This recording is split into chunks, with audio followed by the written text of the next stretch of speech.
அனைவருக்கும் வணக்கம். இந்த லீ குழு தனித்துவமான குழு, முகவர்களால் முகவர்களுக்காக சேவை சார் செய்யும். மீட்டிங் ரெக்கார்ட் ஆகுதுன்னு நினைக்கிறேன். எஸ் எஸ் ரெக்கார்டு தான், ரெக்கார்டு தான், ஆட்டோ ஆல்ரெடி ரெக்கார்டு. ரெக்கார்ட் நினைக்கிறேன். ரெக்கார்டு ஸ்டார்ட் ஆயிடுச்சு பாருங்க சார். ரெக்கார்டு தான். இந்த குழுவிற்கு வந்திருக்கக்கூடிய லீ குழுவினுடைய உறுப்பினர்கள் அனைவரையும் வருக வருக என்ற வரவேற்கின்றோம். வரவேற்புக்கு பின்பு நம்மளுடைய குழுவை பற்றிய ஒரு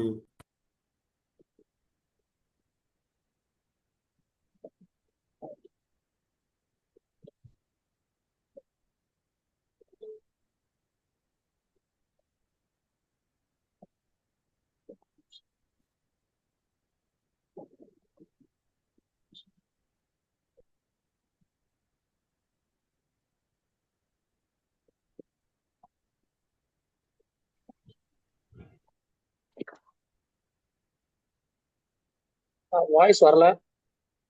பேசவே ஆரம்பிக்கல. வெல்கம் ரகுபதி. எங்களுடைய அழைப்பை ஏற்று வருகை தந்திருக்கக்கூடிய உங்களையும் ஒரு முறை வருக வருக என்ற C-O2 குழுவினுடைய உறுப்பினர் சார்பாகவும் எம் சார்பாகவும். செல்வம் சார் வாய்ஸ் வரல, பட் ரெக்கார்ட் ஆயிட்டு இருக்கு. கரெக்டான்னு பாருங்க சார். நான் வாய்ஸ் வருதுண்ணா, வாய்ஸ் வருது பேசுங்க. அக்ரோஜ் சார் வாய்ஸ் வரல. இல்ல வாய்ஸ் வருது, கிளியரா ரகு, நான் பேசுறது கேக்குதா? எனக்கு ஏதாவது நெட்வொர்க் ப்ராப்ளமா? கொஞ்சம் கன்ஃபார்ம் பண்ணுங்க. கேக்குதுண்ணா. ஓகே இப்ப கரெக்டா வருது சார். நடுவில் வரல, இப்ப கரெக்டா வருது. சரஸ்வதியையும் லட்சுமியையும் வணங்கிக் கொள்வோம். எங்களுடைய குழு லீ அப்படின்ற ஒரு தனித்துவமான குழு Raghupathi. Learn and excel and enrich, அதான் எங்களுடைய குழுவினுடைய நோக்கம். இதுல என்னன்னா, லீவ்லயே ஏர்ன் பண்ணக்கூடிய விஷயங்கள் வந்திருக்கு. Excel and enrich group of centre of excellence in training in life insurance ஏஜென்சிக்காக நாங்கள் இதை பண்ணிட்டு இருக்கோம். இதை மொத்தம் சேர்ந்து நாங்கள் கோர் ஆப்ரேட்டிங் டீமா நாங்கள் செயல்படுத்திட்டு இருக்கோம். அதில் இருக்கிறதுல மொத்தம் நாங்கள் ஒரு 10 நபர்கள் நாங்கள் சேர்ந்து இந்த தனித்துவமான குழுவை இயங்கிக் கொண்டிருக்கிறோம். தொட்டனை தூரும் மலர்கேணி மாந்தற்கு கட்டளை தூரும் அறிவு, தோண்ட தோண்ட ஊற்று நீர் கிடைப்பது போல தொடர்ந்து படிக்க படிக்க அறிவு பெருகி கொண்டே இருக்கும் வள்ளுவ பெருந்தனுடைய வாக்கு. கேடில் விழிச்செல்வம் கல்வி ஒருவருக்கு மாடல மற்றவையவை, ஒருவனுக்கு அழிவில்லாத சிறந்த செல்வம் கல்வியே ஆகும், கல்வியை தவிர மற்ற பொருள்கள் செல்வம் அல்ல அப்படிங்கிறத சொல்லிக்கிறோம். எங்களுடைய குழுவினுடைய விஷன் என்னன்னா, to equip all our agents friends to be more professional to face in challenging in marketing life insurance ஃபீல்டில் எப்படி நம்ம இருக்கோம் அப்படிங்கிறத அதான் விஷனாக வச்சிருக்கோம். கமிட்மெண்ட் நம்மளுடைய ஏஜென்ட்ஸ் எல்லா பேத்துக்குமே ஒரு மார்க்கெட்டிங்கில் ஒரு நாலேஜ் இம்ப்ரூவ் பண்ணணும், அவங்களுக்கு அடிக்கடி அப்டேட் ஆகணும், அதுக்கப்புறம் நியூ ப்ராடக்ட்ஸுடைய பிரீஃபிங் செஷன் கொடுக்கணும், எல்ஐசியிலிருந்து வரக்கூடிய அண்டர் ரைட்டிங் கைட்லைன்ஸ் என்னென்ன நாலேஜ் கைட்லைன்ஸ் இருக்கோ அதெல்லாம் நாங்கள் கொடுக்குறதா எங்களுடைய கமிட்மெண்ட்டோட வேலை.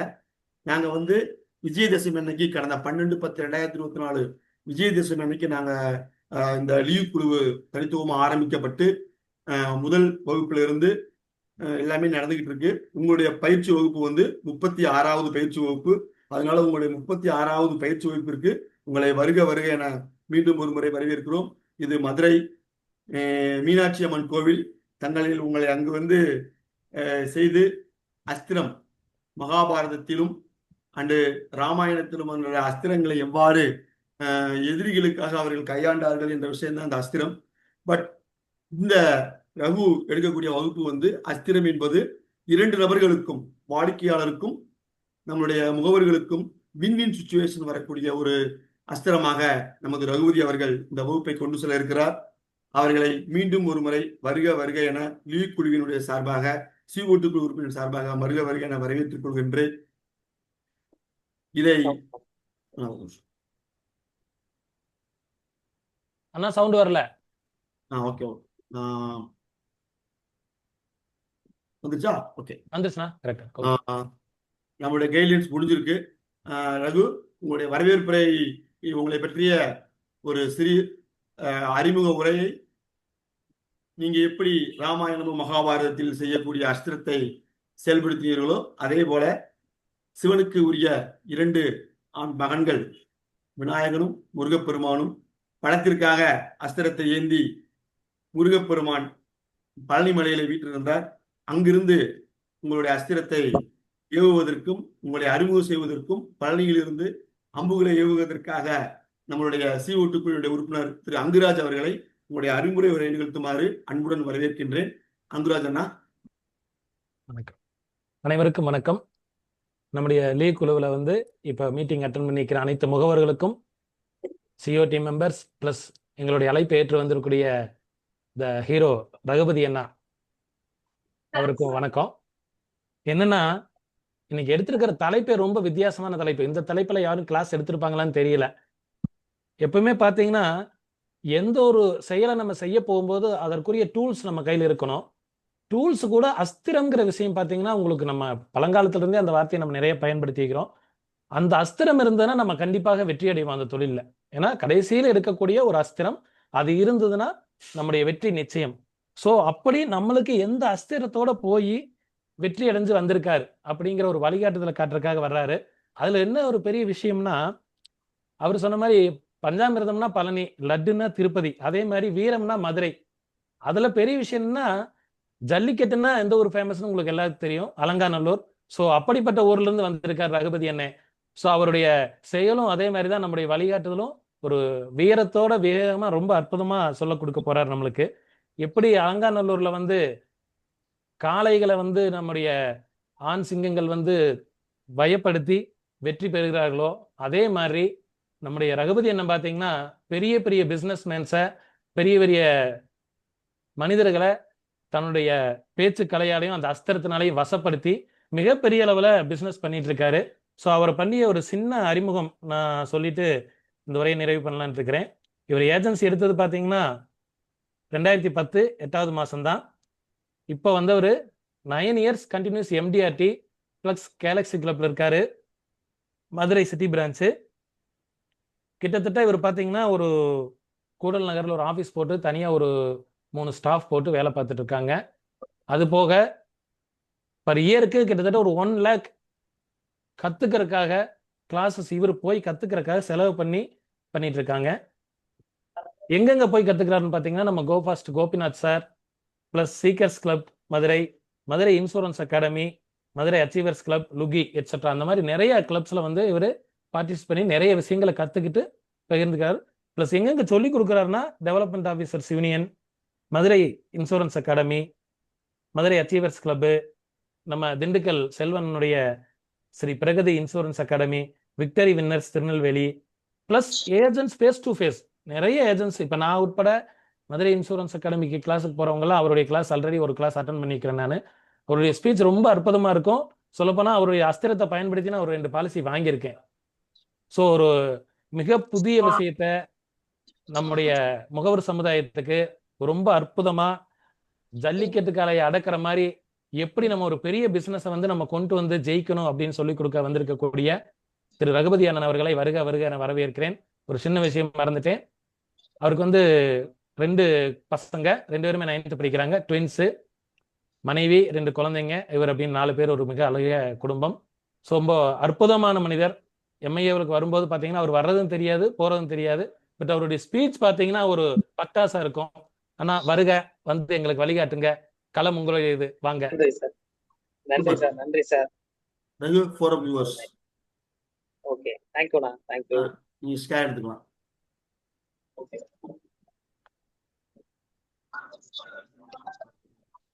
இந்த அருமையான மாலை பொழுதில் இந்த குழுமத்தில் நீ குழுமத்தில் என்னை பேச வைத்ததற்கு முதற்க நன்றியை தெரிவித்துக் கொள்கின்றேன்.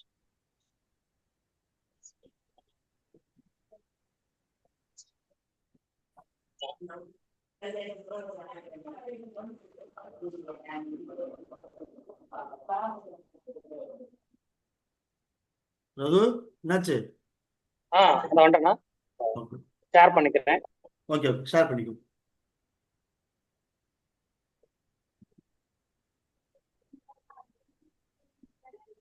ஓகேவா?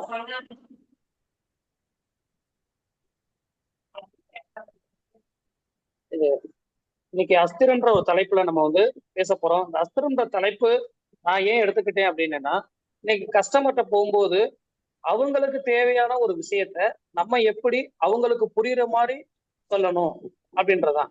இப்ப முகவர்களாகிய நம்மளும், நானும் உங்களை மாதிரிதான், நானும் ஒன்றும் பெரிய ஆள் கிடையாது, உங்களை மாதிரிதான் சக முகவர் தான். நீங்க எப்படி என்டோமெண்ட் பாலிசி விற்கிறீங்களோ அதே என்டோமெண்ட் பாலிசியை நானும் வித்துக்கிட்டு இருக்கேன். அவ்வளவுதான், வேற ஒண்ணும் இல்லை.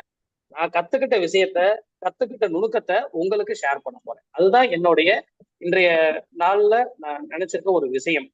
இதைத்தான் எல்லா இடங்களையும் நான் சொல்லிட்டு இருக்கேன்.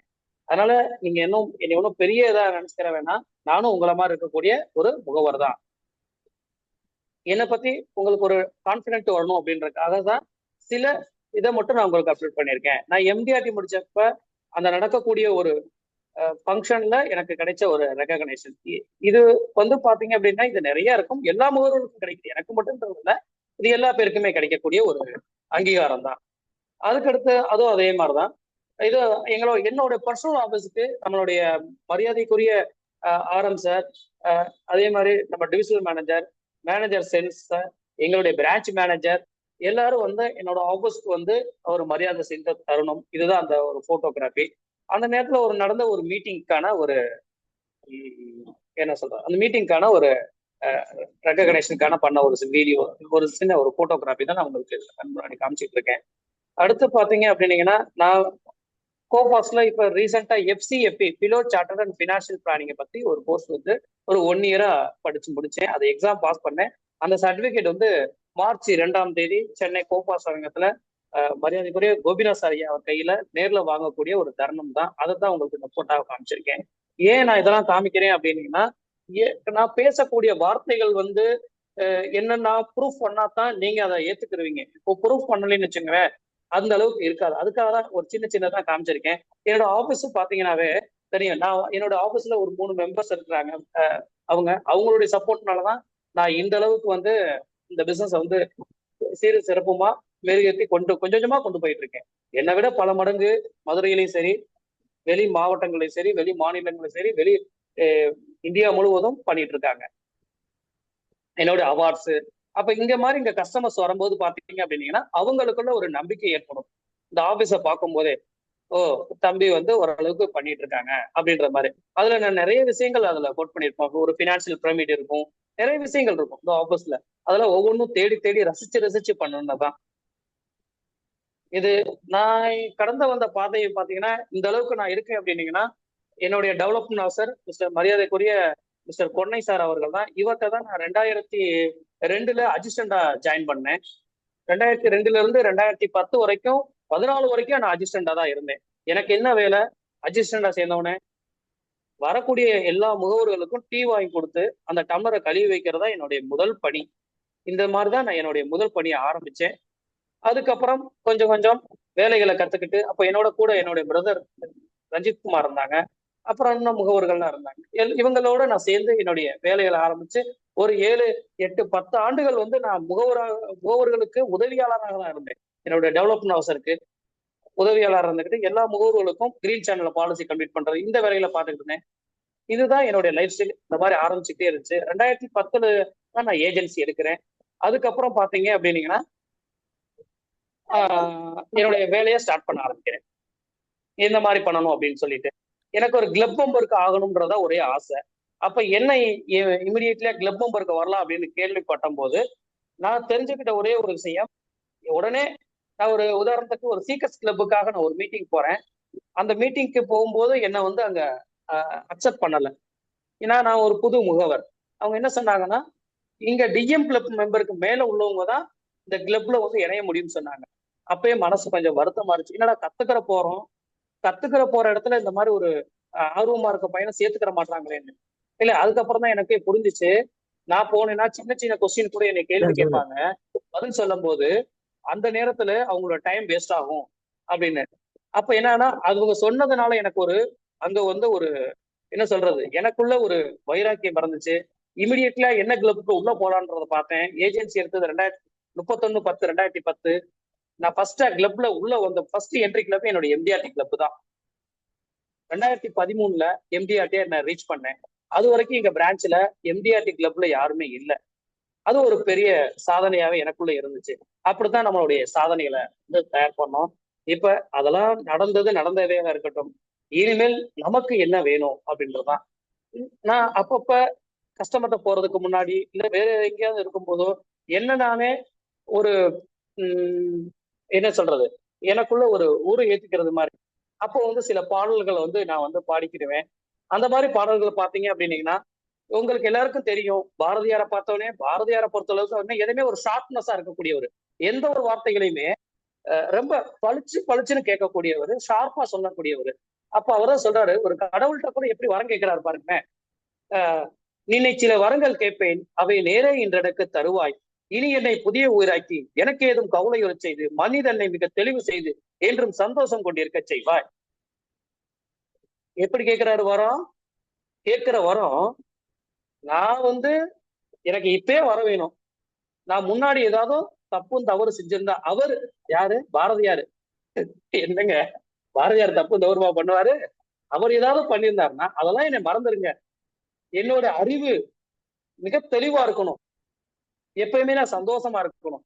அந்த மாதிரி எனக்கு ஒரு வாய்ப்பை ஏற்படுத்தி கொடுங்கன்னு, வரத்தை கொடுங்கன்னு கேட்கிறாரு கடவுள். அது மாதிரிதான் நம்ம கஸ்டமர்கிட்ட எப்பயுமே கரெக்டா கேட்கணும். கேள்வி எல்லாம் மிகச்சரியா இருக்கணும். உதாரணத்துக்கு நான் ஒரு இதுல இருந்து சொல்றேனே, எந்த மாதிரி கேட்கும்னா, உங்க நண்பர்கிட்ட போய் ஒரு பாலிசி கேட்கறீங்க, ஒரு ரெஃபரன்ஸ் கேட்கறீங்க. சார் எனக்கு 2 பேரை அறிமுகப்படுத்துன்னு கேட்கக்கூடாது. 2 பேரை அறிமுகப்படுத்துங்கன்னு கேட்கக்கூடாது. எப்படி கேட்கணும் அப்படின்னா, சார் 5 வயதுக்கு கீழே உள்ளவங்க 2 குழந்தை இருந்தாங்க, 2 பேரண்ட்ஸ் எனக்கு அறிமுகப்படுத்துங்க. அப்போ ஒரு ஷார்ப்பா கேட்கிறோம். அப்ப அவருக்கும் அவர் மைண்ட்ல யாரை ஐடென்டிஃபை பண்ணலாம்னு சொல்றது ஒரு நிகழ்வு உள்ளுக்குள்ள வரும். இல்லைன்னா என்ன நடக்கும்? யாரோ 2 பேரு அவர்னால ஒரு குழப்பத்துக்காக ஒரு நிகழ்வுக்கு போயிடுவாரு. அப்ப கேட்கும் போது தெளிவா கேட்கணும், பாரதியார மாதிரி. அப்ப இனிமேல் கேள்வி கேட்கும் போது உங்களுக்கு ஞாபகம் யாருக்கு வரணும்? பாரதியாருடைய ஞாபகம் வரணும். பாரதியாருடைய ஞாபகம் வந்தா தான் உங்களுக்கு அது சரியா இருக்கும். இப்ப நான் ஒரு ஸ்டோரி சொல்ல போறேன். ஸ்டோரியா நீங்க எடுத்துக்கலாம், இல்லைன்னா ஒரு கதையா கூட நீங்க எடுத்துக்கலாம், ஒரு கேஸ் ஸ்டடியா கூட நீங்க பண்ணிக்கலாம். அதை எப்படி நினைக்கிறேன்னா, ஒரு கேஸ் ஸ்டடியா நினைக்கிறேன். ஸ்டோரியா எடுக்கிறவங்களுக்கு ஸ்டோரியா எடுத்துக்கலாம். இவரை பத்தி இன்னைக்கு நாளைக்கு என்ன நாளுங்க? ஏதாவது சாட் பாக்ஸ்ல சாட் பண்ணலாம் எல்லாரும். ஏன்னா நான் மட்டும் பேசிக்கிட்டு இருக்கேன் தனியா ரூம்ல. நீங்க எல்லாரும் கொஞ்சம் பார்ட்டிசிபேட் பண்ணாதான் எனக்கு கொஞ்சம் ஈஸியா இருக்கும். நாளைக்கு என்ன நாள்?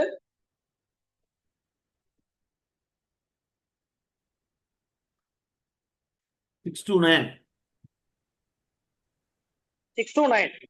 முருகப்பெருமானுக்கு என்ன முருகப்பெருமான்ட்ட இருந்து ஆரம்பிச்சாங்க வரவேற்புரை.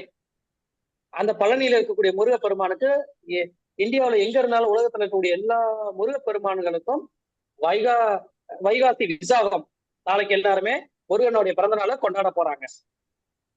அவரை பத்தி பேசணும்னா நிறைய பேசலாம். ஏன்னா ஔவைக்கே 2ஆம் நூற்றாண்டுல வாழ்ந்த ஔவைக்கே புத்திமதி சொன்னவர், சுட்ட பலம் வேண்டுமா சுடாத பலம் வேண்டுமான்ட்டு. உண்மைதானே நண்பர்களே?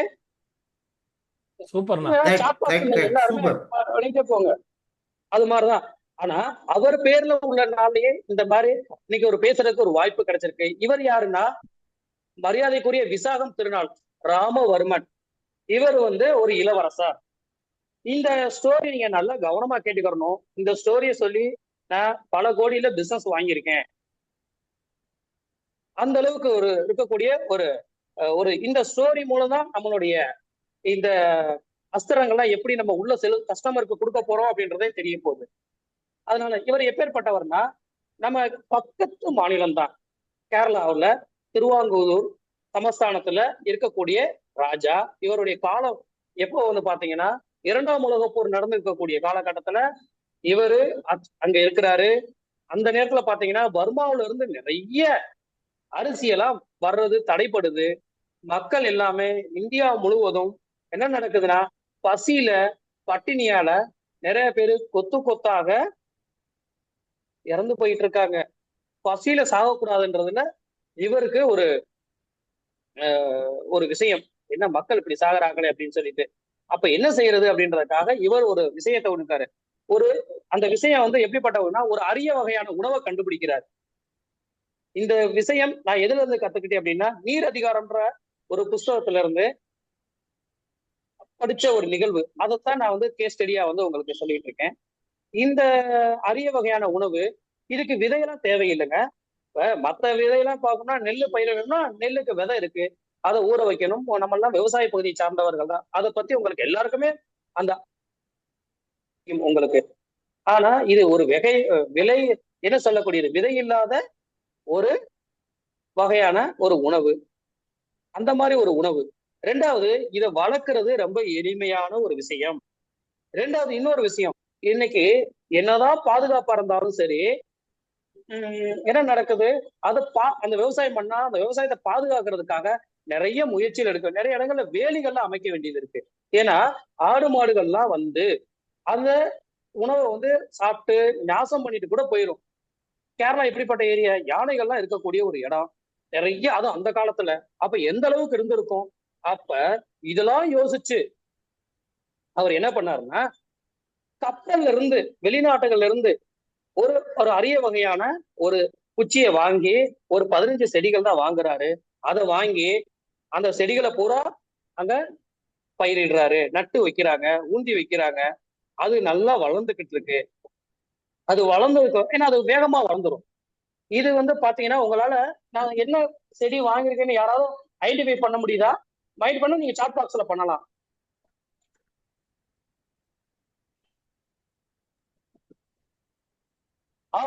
அருமை, ஆழ்வெள்ளி ஒரு அருமையா சொல்லியிருக்காங்க ஒருத்தவங்க.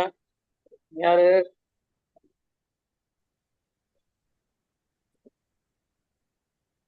கப்பக்கிழங்கு.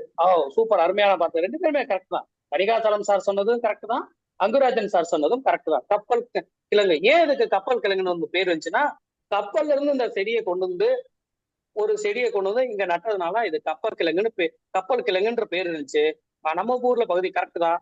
குச்சிக்கு வள்ளி, நிறைய பேர்கள் இருக்கு. குச்சி கிழங்கு நிறைய சொல்லலாம், மரவள்ளி கிழங்குன்னு சொல்லலாம், ஏன்னா மரம் மாதிரி இருக்குன்றதுனால. அந்த நேரத்துல நான் சொல்றது இப்ப காலகட்டங்கள்ல 1860க்கு மேல நான் சொல்றது எப்பன்னு பாத்துக்குங்க. 19ஆம் நூற்றாண்டு பாதியிலையும் 20ஆம் நூற்றாண்டினுடைய முதல் பகுதியிலையும் அந்த மாதிரி நேரங்கள்ல பசியில நிறைய பேர் இருந்துகிட்டு இருந்தாங்க. இந்த செடியை நட்டாரு. இந்த செடியை நடுறது வந்து பாத்தீங்க அப்படின்னீங்கன்னா, ஒரு குச்சியை வெட்டினா கரும்பு மாதிரி இருக்கும். உங்களுக்கு தெரியாது இல்ல, அதை 100 பீஸா கட் பண்ணி நட்டா கூட 100ம் வளர்ந்துகிட்டே இருக்கும். தண்ணி தேவையில்லை, அதே நேரத்துல மற்ற பாதுகாக்க வேண்டிய ஒரு விஷயம் கிடையாது. ஆனாலும் கிழங்கு ரெடியாகிவிட்டது, உணவு ரெடியாகிவிட்டது, சாப்பிடுவதற்கு மக்கள் தயாராக இல்லை. சாப்பிடுவதற்கு மக்கள் தயாராக இல்லை.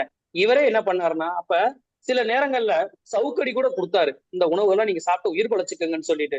ஆனாலும் அதை ஏத்துக்கல. ஏன்னா ராஜா வந்து இந்த மாதிரி எல்லாம் பண்றாரே அப்படின்னு சொல்லிட்டு அவங்க எல்லாருமே என்ன பண்ணாங்கன்னா அதை நிராகரிச்சாங்க. அதுக்கப்புறம் சில தந்திரங்கள்லாம் பண்ணி ஒரு 5 ஏக்கர் பரப்பளவுல அங்க பயிரிட்டு, இது ஒரு அற்புதமான செடி, இதை யாரும் திருடக்கூடாது அப்படின்னு சொல்லி போர்டெல்லாம் வச்சிருந்தாங்க. நம்ம மக்களுக்கு தான் தெரியுமே திருடுனா என்ன ஆகும் அப்படின்னு. அதைத்தான் என்ன சொல்லுவாங்க, மாங்காய் வந்து திருடி சாப்பிட்டதாங்க டேஸ்டா இருக்குன்ற மாதிரி நிறைய மக்கள் அதெல்லாம் திருட ஆரம்பிச்சு அவங்க பயிரிட பண்ணாங்க. எல்லா இடமும் அந்த மரவிளக்கு, அந்த கப்பக்கிழங்கு ஃபுல்லா பரவிருச்சு. ஆனா சாப்பிடுவதில் கொஞ்சம் தாமதம் இருந்தது. விருந்துக்காக நான் வருகிறேன், விருந்துக்காக நான் வருகிறேன், நீங்கள் கப்பக்கிழங்கு எனக்கு உணவாக கொடுத்தால் உங்கள் வீட்டுக்கு வருகிறேன் என்று சொன்னாங்க. ராஜா வீட்டுக்கு வர்றதுன்னா எப்படி சும்மாவா இருக்கும்? எல்லாரும் வீட்டுக்கு வந்து விருந்து சாப்பிட்டாங்க. அந்த கப்பக்கிழங்கு எல்லா இடங்கள்லையும் பரவி இன்னைக்கு வரைக்கும் பாத்தீங்க அப்படின்னீங்கன்னா, இந்த கிழங்கு ஒரு தவிர்க்க முடியாத உணவாக மாறிவிட்டது கேரளாவில். இன்று கேரளா மட்டும் இல்ல, இந்தியா முழுக்கவும் இந்த உணவு வந்து பயிரிடப்பட்டு கொண்டிருக்கிறது. அப்பேற்பட்ட ஒரு மிகப்பெரிய ராஜா, மக்களின் பசி அறிந்து பசியை போக்க நினைக்கும் உண்மையான அரசன். அப்படிப்பட்ட அரசனுக்கு எல்லாருமே வாழ்த்து தருவீங்க. அவருக்காக இந்த விசாக திருநாள்ல அவர் பேரும் விசாக திருநாள். நாளைக்கு நடக்கக்கூடிய ஒரு நிகழ்வோ வைகாசி விசாகம். அப்பேற்பட்ட நபருக்கு உங்களால நீங்க எல்லாருமே அவருக்காக ஒரு பாராட்டு தருவீங்க. அவங்க அந்த பாராட்டுன்றது உங்க கை சிம்பிளா இருக்கலாம், தேங்க்ஸ்ன்ற ஒரு வார்த்தையா இருக்கலாம், எந்த மாதிரி வேணாலும். எல்லாருமே ஆக்டிவா இந்த குரூப், இந்த அடுத்து நடக்கக்கூடிய இந்த 1 மணி நேரம் இந்த அதிரணும். இந்த ஜூம் மீட்டிங்கே எல்லாம் ஒரு வைப்ரண்டா இருக்கணும். எல்லாருமே ஏதோ ஒரு பேசுறோம் கேட்டுக்கிட்டு இருக்கோம் அந்த மாதிரி இருக்கக்கூடாது. அருமையா சொல்லிட்டு இருக்காங்க, வாழ்த்துக்கள் சொல்றாங்க, நிறைய பேர் சொல்றாங்க. அனிகாச்சலம் சார் சொல்றாங்க வாழ்க அவருடன். இந்த கேள்வி யாராவது நான் கதை கேள்விப்பட்டிருக்கேன், இவரை பத்தி தெரிஞ்சிருக்கேன் அப்படின்னு சொன்னீங்கன்னா அவங்க கூட நீங்க அந்த தகவலை வந்து யார் தெரிஞ்சுக்கீங்கிறத கூட நீங்க பயிரிட பேர் சொல்லலாம். ரொம்ப சந்தோஷமா இருக்கு. நான் இவரை படிக்கும் போதே நான் நினைச்சுக்கிட்டேன், ஆஹா என்ன ஒரு ராஜா, இப்பேற்பட்டவர்கள் இருந்ததுனாலதாங்க இன்னமும் இந்த நாடு பாரத புண்ணிய பூமி செலுத்திக் கொண்டிருக்கிறது. இன்னைக்கு ஜிடிபியில நம்ம வந்து ஃபிஃப்த் பிளேஸ்ல இருக்கோம். இப்போ 4th பிளேஸை நோக்கி முன்னேறி வந்துட்டோம். அது இன்னும் அதிகாரப்பூர்வமா ரெகக்னைஸ்னா வரும். இந்த ஸ்டடிக்கும் இப்ப போற விஷயத்துக்கும் நிறைய தொடர்பு இருக்கு. அதனாலதான் இந்த கதையை நான் உங்களுக்கு வந்து சொல்லியிருக்கேன். ஏன்னா நம்ம எல்லாம் முகவர்கள் எப்படி இருக்கணும்? யாரை காக்குறோம்? மக்களை, ஒரு குடும்பத்தை காக்குறோம். இவர் நாட்டை காப்பாத்தினாரு. அந்த நேரத்துல எந்த மாதிரி ஒரு தெளிவான ஒரு முடிவு எடுக்கிறாரு. ஓ, நன்றி நன்றி.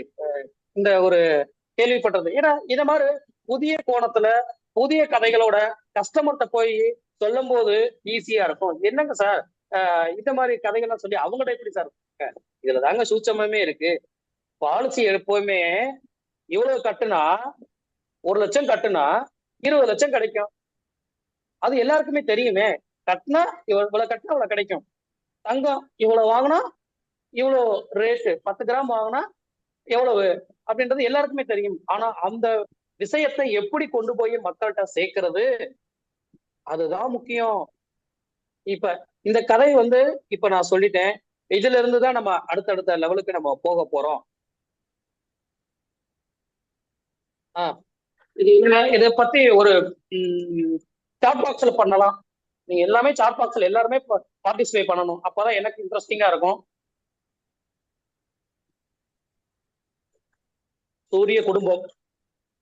நான் ஒரு கிளைண்ட போகும்போது இந்த மாதிரி ஒரு சாட்டோட போவேன். இப்ப இந்த மாதிரி சாட்டோட போயிட்டு தான் அவர்கிட்ட உட்காந்து பேச போறேன். எப்பயுமே ஒரு புதுமையா. அப்ப உதாரணத்துக்கு யார்கிட்ட எப்படி போகணும், எப்படி பேசணும் அப்படின்றதுக்கு சில யுத்திகள் இருக்கு. இப்ப கொஞ்சம் நல்ல அறிவார்ந்து இருக்கிறாரு. இப்ப உதாரணத்துக்கு விவசாயிகள்கிட்ட போய் பேசும்போது பாத்தீங்க அப்படின்னீங்கன்னா, அந்த திராட்சை தோட்டத்தை நம்ம திண்டுக்கல் பகுதியில எல்லாம் பாத்தீங்கன்னா நிறைய திராட்சை தோட்டம் இருக்கும்.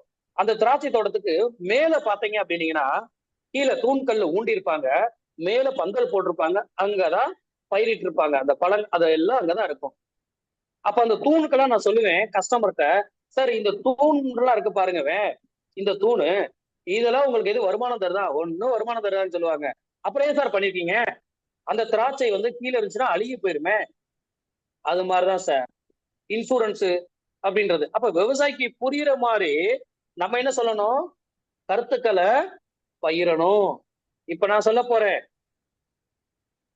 என்ன சொல்ல போறோம்? கஸ்டமருக்கு எப்படி புரியணுமோ அதுக்கு மாதிரி உதாரணங்கள் சொல்லணும். ஓரளவுக்கு ஒரு வாத்தியாரா இருக்கிறாங்க, ஒரு சயின்டிஸ்டா இருக்கிறாங்க, ஒரு ஐஐடி ஸ்டூடெண்டா இருக்காங்க. அப்ப போகும்போது அவங்களுக்கு எந்த மாதிரி நம்ம வந்து ஈஸியா புரிய வைக்கணும். வணக்கம் வணக்கம், அருமை சீனிவாசன் சார் எல்லாருமே பண்ணிட்டே இருக்காங்க. ரொம்ப சந்தோஷமா இருக்கு. உங்க சாட் பாக்ஸ்ல எல்லாரோட பேரையும் நான் பாக்குறதுனால. அப்ப இந்த மாதிரி ஒரு சார்ட் எடுக்கும்போது அப்ப அந்த விஷயத்தை எப்படி நம்ம சொல்றோம்? சூரியனை சுத்தி பாத்தீங்கன்னா ஒரு 8 கோள்கள் இருக்கு.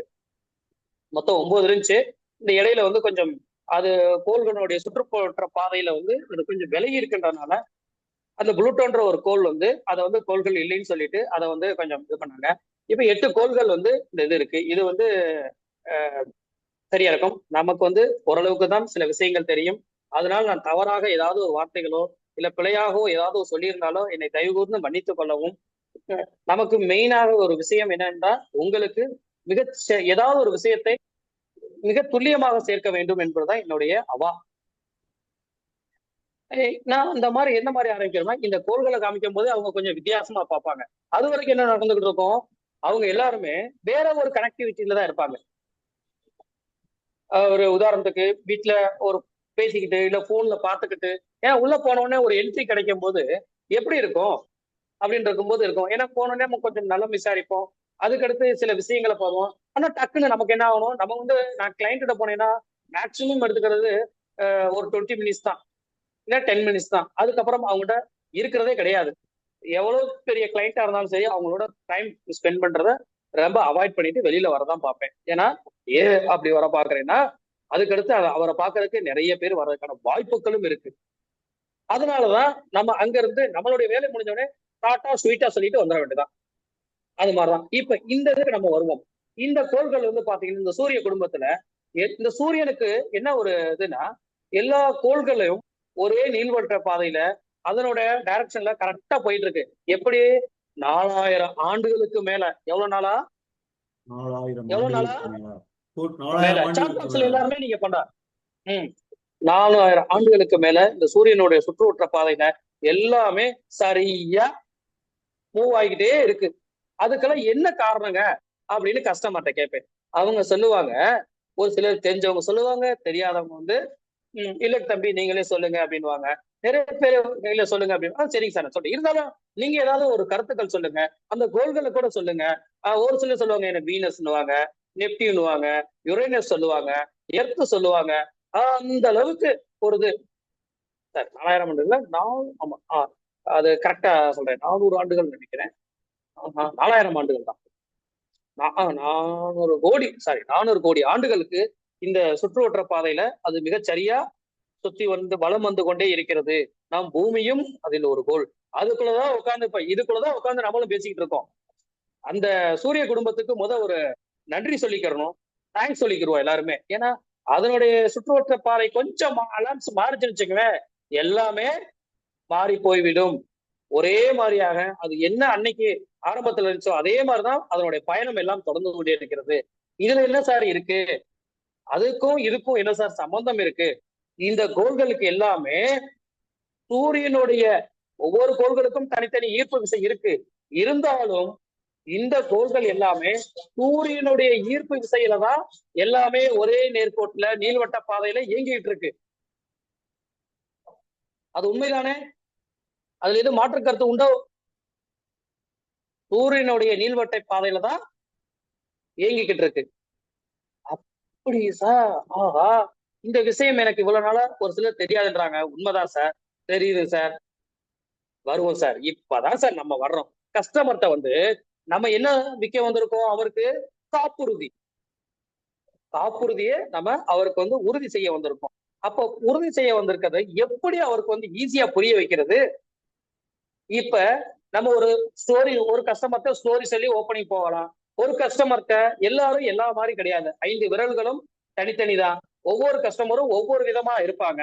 அப்ப அந்த மாதிரி கஸ்டமர் நம்ம போகும்போது எந்த மாதிரி விஷயங்களை நம்ம சொல்லலாம் அப்படின்ற ஒரு விஷயத்த நமக்கு உள்ள கொண்டு வந்துட்டு அடுத்தடுத்து பாத்தீங்க அப்படின்னீங்கன்னா இது வேற மாதிரி கஸ்டமருக்கு புரியுற மாதிரி நம்ம சொல்ல போறோம். எப்படி சொல்ல போறோம்? சார், கஸ்டமர் சார்,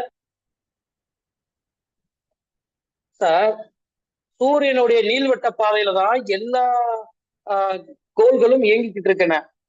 அதே மாதிரிதான் சார் உங்களுடைய வருமானத்துல இருந்துதான் உங்க குடும்பத்துல எல்லா செலவுமே நடந்துகிட்டு இருக்கு. சார், என்னுடைய வருமானத்துலதான் என் குடும்பம், கஸ்டமரை விடுங்க, அருமை 4.6 பில்லியன், அருமை அருமை சங்கர சுப்பிரமணியன் சார். இப்ப இந்த மாதிரி ஒரு ஒயிட் ஷீட் நான் வச்சுக்கிறேன் எப்பயுமே கஸ்டமர்கிட்ட போகும்போது. அங்க போயிட்டு ஒரு சூரியனை வரைய ஆரம்பிப்பேன். வரைய ஆரம்பிச்சுட்டு சின்ன சின்னதா அந்த கோள்களை வந்து டைரக்ஷன் பண்ணி ஒவ்வொன்னா எழுதுவேன். சார், உங்க வருமானத்துல நீங்க என்னென்னலாம் செலவு பண்றீங்க? என் வருமானத்துல நான் தான் சார் செலவு பண்றேன். என்னுடைய வருமானத்துல என் குழந்தைகளை படிக்க வைக்கிறேன், ஹெல்த்தை பாத்துக்கிறேன், என்டர்டைன்மெண்ட், சினிமாவுக்கு போகணும்னா சினிமாவுக்கு போறதுக்கு பாத்துக்கிறேன், டூர் போறதுக்கு தான் செலவு பண்றேன், என் கம்ஃபர்டபுளா வாழ்றதுக்கு நான் என்னுடைய வருமானத்துலதான் செலவு நடக்குது. எனக்கு கூட ஒரு இமேஜ் இருக்கு, அதை கிரியேட் பண்றதுக்காக ஃபண்ட் செலவு பண்றேன். என்னுடைய கடன்கள் இருக்கு, கடன்கள்லாம் எதிர்கால கடன்கள் இருக்கு, இன்றைய கடன்களும் இருக்கு. அந்த மாதிரி கடன்களையும் நான் தான் பாத்துக்கிறேன். என்னுடைய அசட்ஸையும் இதைத்தான் நிர்வாகம் பண்றேன். எனக்கு செல்ஃப் ரிலேஷன் இருக்கு, எனக்கு ஒரு பென்ஷன் வேணும். இது அத்தனை விஷயங்களையும் என்னுடைய வருமானத்துலதான் நடந்துகிட்டு இருக்கு. இது போக ஒரு பென்ஷனும் வேண்டியது இருக்கு. இப்ப புரியுதா கஸ்டமர் நண்பர்களே நான் என்ன சொல்ல வர போறேன்னு? சூரியனுடைய ஈர்ப்பு சக்தி குறைஞ்சிச்சுன்னா எல்லா டைரக்ஷனும் என்ன ஆகும்? எல்லாம் கிளாஸ் ஆகும். பாடி லாங்குவேஜ் ரொம்ப முக்கியம். ஏன் வடிவேல் செய்ய சாரு எவ்வளோ விடையும் அவருடைய ஜோக்லாம் இன்னும் ட்ரெண்டிங் ஆகிட்டு இருக்கு. அதுக்கு காரணம் அவருடைய பாடி லாங்குவேஜ் தான். இப்ப கஸ்டமர்கிட்ட பேசும்போது கண்ணும் பார்க்கணும். அதே நேரத்துல பாடி லாங்குவேஜ் ரொம்ப முக்கியம். ஆக்ஷனோட பேசணும். அது ஆக்ஷனோட பேசும்போது சொல்லும்போது சிவாஜி கணேசன் தான் ஞாபகம் வருது. சிவாஜி கணேசன் ஐயா சாதாரண ஒரு மேடை ஏறும்போது சாதாரண ஒரு அந்த மேடை ஏறின கணேசனா மேடை ஏறினாரு. என்னன்னா அவர் ஏறின கதை ஸ்டோரி உங்களுக்கு தெரியும். சாதாரண ஒரு குதிரை வண்டியை வந்து பாதுகாக்கிறதா அவருடைய வேலை, அதை தொடச்சு வண்டியை பண்றதா. ஆனா அன்னைக்கு யாரோ ஒரு நடிகர் வந்து கதாநாயகன் வரல. ஆனா இவருக்கு ஒரு பழக்கம், எப்பேற்பட்ட பழக்கம் அப்படின்னா, இவரு சிவாஜி கணேசன் வந்து அங்க இருக்கக்கூடிய நடிகர்கள் இருக்கக்கூடிய எல்லாருடைய வாய்ஸையும் மிமிக்ரி பண்றது மாதிரி அந்த டயலாக பூரா இவர் மனப்பாடம் பண்ணி வச்சிருப்பாரு. யாரு? டயலாக பூரா. அப்பதான் சொல்றாங்க, கதாநாயகன் வரலைன்னா என்னங்க, நம்ம இவரை கூப்பிட்டுக்கலாமே, கணேசனை கூப்பிட்டுக்கலாமே, அவர் தான் எல்லாருடைய டயலாக் முக்கியமே. என்ன முக்கியம்? டயலாக் முக்கியம். டயலாக் தெரிஞ்சாதான் சரியா பேச முடியும். ஏன்னா அதுதானே வருமானம் அவங்களுக்கு. அப்ப அது மாதிரிதான் நம்மளுடைய வார்த்தைகள் தான் நமக்கு வருமானம், நம் வார்த்தைகள் தான் நமக்கு அஸ்திரம், நம்மளுடைய வார்த்தைகள் தான் எல்லாமே. அப்ப அந்த வார்த்தை அவர் அன்னைக்கு அந்த வார்த்தையை பயன்படுத்தினாரு. அன்னைக்கு மேடை ஏறினவர் தான். அவர் மேடையை விட்டு வெளியே வரும்போது அதுக்கடுத்து செவாலியர் சிவாஜியா தான் மேடையை விட்டு இறங்கியிருக்கிறாரு. அப்ப எந்த அளவுக்கு உயரத்துக்கு போயிருக்காரு. ஏன்னா அவர் அன்னைக்கு அவர் வேலையை மட்டும் செய்யல, எல்லா வேலைகளையும் மற்ற வேலைகளையும் அவர் முன்கூட்டியே தெரிஞ்சுக்கிட்டு அவரு அந்த மாதிரி அவர் மேலே ஏறினாரு. அன்னைக்கு ஒரு நல்ல ஒரு நடிகர். அவரை பத்தி சொல்லணும்னா நிறைய சொல்லலாம், நம்ம டாபிக்ல இருந்து வெளியில போயிருவோம். இப்ப இந்த மாதிரிதான் சார், நான் கஸ்டமர்கிட்ட போகும்போது என்ன சொல்றோம்னா, அழகா இந்த மாதிரி ஒரு சார்ட் வரைஞ்சிட்டு உங்களுடைய வருமானத்துலதான் சார் எல்லாமே இயங்கிக்கிட்டு இருக்கு. சூரியன் குடும்பத்துல எப்படி 400 கோடி ஆண்டுகளா எப்படி சூரியன் வந்து தன்னுடைய கோள்கள் எல்லாமே ஒரே நீள்வட்ட பாதையில ஈர்ப்பு விசைப்படி விடுபடாம வச்சிருக்கோம், அதே மாதிரிதான் சார் உங்களுடைய வருமானத்துல இருந்தா சார் உங்க குடும்பம் மேமிங்கிட்டு இருக்கு. இந்த இதை பாதுகாக்கிறதுக்கு நீங்க என்ன சார் பண்ணிருக்கீங்க? குடும்பம் என்ன, சூரிய வருமானம்ன்றது என்னது? ஒரு வழிப்பாதை, உங்களுடைய மூச்சு காத்து மாதிரி. செலவுன்றது பாருங்க சார், உங்க வியர்வை மாதிரி, பாடியில வர்ற வியர்வை மாதிரி எல்லா பக்கத்துல இருந்து வருதுங்க சார். சார் சினிமாவுல மட்டும்தான் பஞ்ச் டைலாக் பேசணுமா? ஆண்டவன் சொல்ற, அருணாச்சலம் முடிக்கிறான். ஒருத்தர் எழுதி கொடுத்திருக்காரு, ரஜினி சார் சொல்லியிருக்காரு. அருமை, ஃபேமிலி ப்ரொடக்ஷன். அப்ப டைலாக் நம்ம வந்து கஸ்டமரை பொறுத்த அளவுக்கு, ஏன்னா நம்ம கண்ணுக்கு தெரியாத ஒரு பொருளை கொடுக்குறோம். அது எப்படி கொடுக்குறோம்? 10 வருஷம் 15 வருஷம் 20 வருஷம். நான் கொடுக்கறதுல எல்லாமே லாங் டேர்ம் தான், 30 வருஷம் 35 வருஷம் அந்த மாதிரிதான் டேர்ம் கொடுக்குறோம். அப்படின்ற போது அவருக்கு எப்படி புரிய வரும்? நம்ம இன்சூரன்ஸ் என்பது உணர்ச்சிகளை, எமோஷனல் செல்லிங் தான். எமோஷனலா பேசி சாஃப்டா பேச வேண்டிய இடத்துல சாஃப்டா பேசணும், போல்டா பேச வேண்டிய இடத்துல போல்டா பேசணும். அதாவது நல்லா சொல்றேன்னா, எங்க வந்து மெல்லமா சொல்லணுமோ அங்க மெதுவா சொல்லணும். சில வார்த்தைகளை எங்க போல்டா சொல்லணுமோ அங்க போல்டா சொல்லணும். அப்பதான் அவர் மனசுல போய் பதியும். ஏன் சினிமா நடிகர்கள் அப்படித்தானே சொல்றாங்க, ஒரு தடவை நான் முடிவு பண்ணிட்டா என் பேச்சை நானே கேட்க மாட்டேன். அந்த டைலாக் என்ன சும்மா சாதாரணமாக சொல்றாங்க. அப்ப நம்ம ஏன் சொல்லக்கூடாது? நம்ம சொல்றதெல்லாம் டைலாக் எல்லாம் வார்த்தைகள் கிடையாது, பொன்மொழிகள். இந்த பொன்மொழிகள் வந்து அனுபவிச்சது அவர் ஏத்துக்கிட்டாருன்னா அது கண்டிப்பா ஏத்துக்குருவாரு. சொல்லும் போதுதான் அவருக்கு வந்து அந்த உத்வேகம் வரும், அவருக்குள்ள ஒரு எமோஷனல் கிரியேட் ஆகும். அப்பதானே சார் பேப்பர் நமக்கு கம்பெனிஷன் கையெழுத்து போறதுக்கு தயாராவாரு. எந்த பொருளை காமிக்கிறோம், ஒரு பேனா வாங்கினா கூட அது நல்ல 2 ரூபாய் பேனாவா இருந்தாலும் சரி, பார்க்கர் பேனாவா இருந்தாலும் சரி, சட்ட பாய்கள் நல்ல கிரிப்பா இருக்கா, வெளியில வருதான்ற செக் பண்றோமே. எந்த ஒரு புல்லட் வாங்கினா அதை ஓட்டி பாக்குறோமே, கோல்டு வாங்கினா அதை வந்து போட்டு பாக்குறோமே. இது எதை செய்ய முடியும்? நம்மளுடைய கண்ணுக்கு தெரியாத ஒரு பொருளை கொடுக்குறோம். எல்லாருமே சிறப்பா செஞ்சுக்கிட்டு இருக்கோம். நீங்களும் அதை தான் செஞ்சுக்கிட்டு இருக்கேன், நானும் அதை தான் செஞ்சுக்கிட்டு இருக்கேன். ஆனா செய்யற விஷயத்த எவ்வளவு தூரத்துக்கு கொஞ்சம் அடிஷனலா செய்யறோமோ அவ்வளவு தக்க நமக்கு பிரீமியம் வரும். போதுமான அளவுக்கு இன்சூரன்ஸ் கொடுக்கணும். எப்படி கொடுக்கணும்? Bumper to bumper insurance. காருக்கு மட்டும் கேட்கறாங்க. அப்ப அவருக்கு போதுமான அளவுக்கு இன்சூரன்ஸ் கொடுக்கணும்னா இந்த மாதிரி விஷயங்களுக்கெல்லாம் நம்ம வந்து அவருக்கு மெல்ல மெல்ல வாழைப்பழத்துல ஊசி ஏத்துற மாதிரி புரிய வச்சு அவரை வந்து கொஞ்சம் கொஞ்சமா கன்வெர்ட் பண்ணணும். இந்த ஆக்குபேஷனல் இன்கம் நாளைக்கு ஸ்டாப் ஆச்சுன்னு வச்சுங்க, இவருக்கு என்ன நடக்கும்? இது எல்லாமே அப்படி நின்று போகுமா? அப்ப என்ன செய்ய வேண்டியது? அதைத்தான் நம்ம வந்து அவருக்கு புரிய வைக்கணும். நண்பர்களே, இதுல ஏதோ உங்களுக்கு டவுட் எதுவும் இருந்துச்சுன்னா இந்த நீங்க நோட் பண்ணி வச்சுக்கோங்க. கடைசியில கூட கேள்வி கேளுங்க. சாட் பாக்ஸ்ல இல்லைனாலும் நீங்க சாட் பாக்ஸ்ல வந்து டைப் பண்ணலாம். ஏதாவது டவுட் இருந்துச்சுன்னா நம்ம அடுத்த ஸ்லைடுக்கு போயிடலாம். ஏன்னா இது ரொம்ப முக்கியமானது. இதை வச்சு நான் நிறைய பாலிசிஸ் வாங்கியிருக்கேன்.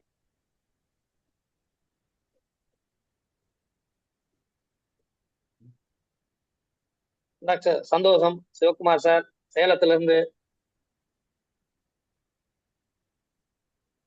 இதான் திருவள்ளுவர் சொல்லியிருக்காரு, எதிர்தா காக்கும் அறிவினாருக்கு இல்லை அதிர வருவது ஒரு நோய்.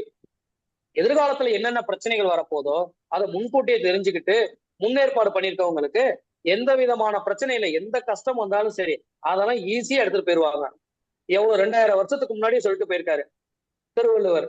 அவருக்காக ஒரு பாராட்டு தெரிவிங்க எல்லாருமே. அவருக்காக ஒரு உங்களுக்கு தெரிஞ்ச மொழி லாங்குவேஜ்ல அவருக்காக ஒரு வாழ்த்து தெரிவிங்க. ஏன்னா ரொம்ப ஒரு நமக்காக திருக்குறள் இன்சூரன்ஸ் தொழிலுக்காகவே ஏகப்பட்ட குறள் எழுதியிருக்கிறாரு.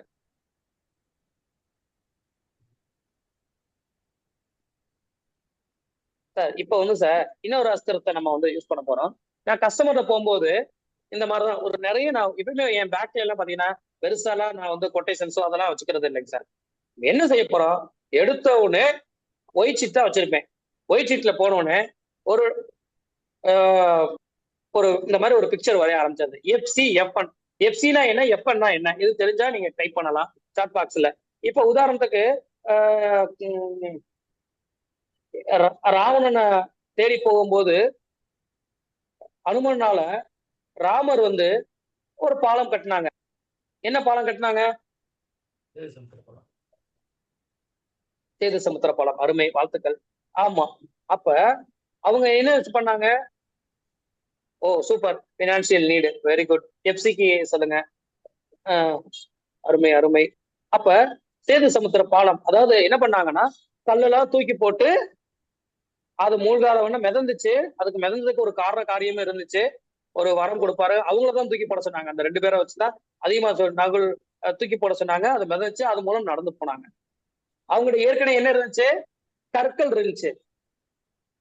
அப்ப இந்த எஃப்சி என்பது என்னன்னா financial capacity. Very good. Ganapathi sir வந்து அற்புதமா சொல்லியிருக்காங்க. பினான்சியல் ரிசர்ச் எல்லாம் ஒண்ணுதான். என்ன வார்த்தை வேணாலும் நம்ம பயன்படுத்திக்கலாம். ஏற்கனவே அவர் பினான்சியல் கமிட்மெண்ட்ஸ். அருமை அருமை. அவங்களுடைய ஏற்கனவே என்ன சொத்து இருக்கோ, என்கிட்ட ஏற்கனவே என்ன வருமானம் இருக்கோ அதை வச்சுதான் பினான்சியல் நீடை வந்து நான் பண்ண போறேன். அப்ப அதுக்குத்தான் பினான்சியல் கெப்பாசிட்டியும் பினான்சியல் நீடையும் இரண்டுக்கு இடையில ஒரு பிரிட்ஜ் கட்ட போறேன். புரியுதா நண்பர்களே? நம்ம என்ன செய்ய போறோம்? என்கிட்ட ஏற்கனவே மாசத்துக்கு 50,000 ரூபாய் வருமானம் வந்துட்டு இருக்கு, 1 லட்சம் ரூபாய் வருமானம் வந்துட்டு இருக்கு. இதுல வந்து இவ்வளவு எக்ஸ்பென்சஸ் இருக்கு, ஏற்கனவே இந்த சொத்துக்கள் இருக்கு, இந்த பாலிசிகள் இருக்கு, மியூச்சுவல் ஃபண்ட்ஸ் இருக்கு, ஷேர்ஸ் இருக்கு. இதெல்லாம் தெரிஞ்சுக்கிட்டு எதிர்காலத்துல என்ன தேவைப்பட போகுது? எதிர்கால பொறுப்புகள் சொல்லலாம், கடமைகள் சொல்லலாம். குழந்தையோட எஜுகேஷன். சார் இன்னைக்கு எஜுகேஷன் பண்றதுக்கு இன்னைக்கு இன்ஜினியரிங் படிக்க போறாங்கன்னா 5 லட்சம் ரூபாய் செலவாகுது சார். நம்மளுடைய குழந்தைகள்லாம் வந்து பாத்தீங்கன்னா இன்னைக்கு படிக்க போறது இல்ல, 10 ஆண்டுகள் 15 ஆண்டுகள் படிக்க போறாங்க. அப்போ டுடே காஸ்ட் எவ்வளவு, ஃபியூச்சர் காஸ்ட் எவ்வளவு கால்குலேட் பண்ணி அவருக்கு அந்த எஜுகேஷன் பத்தி பாலிசி பேச போறோம்னா அப்ப என்ன செய்யணும்? Future need. சார் உங்க குழந்தை பிஇ படிக்கலாம், எம்இ படிக்கலாம், எம்பிபிஎஸ் படிக்கலாம், ஃபாரின்ல போய் படிக்கலாம், இல்ல போஸ்ட்ல போகலாம், சினிமா துறைக்கு போகலாம், என்ன வேணாலும் படிக்கலாம். ஆனா என்ன படிக்க போறாங்கன்றது நமக்கு தெரியாது. ஆனா என்ன படிச்சாலும் பணம் வேணும்ன்றது மட்டும் நமக்கு தெரியும். அப்ப நம்ம தயாரா இருக்க வேணாமா சார்? அப்ப அந்த மாதிரி விஷயத்த அருமை என்பிவி சூப்பர் சூப்பர் சார். அந்த மாதிரி விஷயத்த நம்ம வந்து ஒரு கோட் பண்ணி இந்த மாதிரி ஒரு பிரிட்ஜ் வரைஞ்சு எஃப்சில என்ன இருக்குன்னு பக்கத்துல எழுதணும். அவர்கிட்ட இருக்கக்கூடிய இன்வெஸ்ட்மெண்ட் என்ன இன்கம் இருக்கு. ஏன்னா அப்பதானே சொல்லுவாரு. சும்மா போய் உங்களுக்கு மாத சம்பளம் எவ்வளவுன்னு கேட்டா சொல்லுவாங்களா? சொன்னா கூட சொல்ல மாட்டாங்க, தெரிஞ்சா கூட சொல்ல மாட்டாங்க. அப்ப இந்த மாதிரி விஷயங்கள் கேட்கும் போது அப்பதான் ஈஸியா இருக்கும். எனக்கு வருமானம் வரும், எஜுகேஷனுக்கு இவ்வளவு இருக்கு சார், குழந்தையோட மேரேஜுக்கு இன்னைக்கு 10 லட்சம் ரூபாய் ஆகுது சார், எதிர்காலத்துல 20 லட்சம் ஆகலாம் சார்.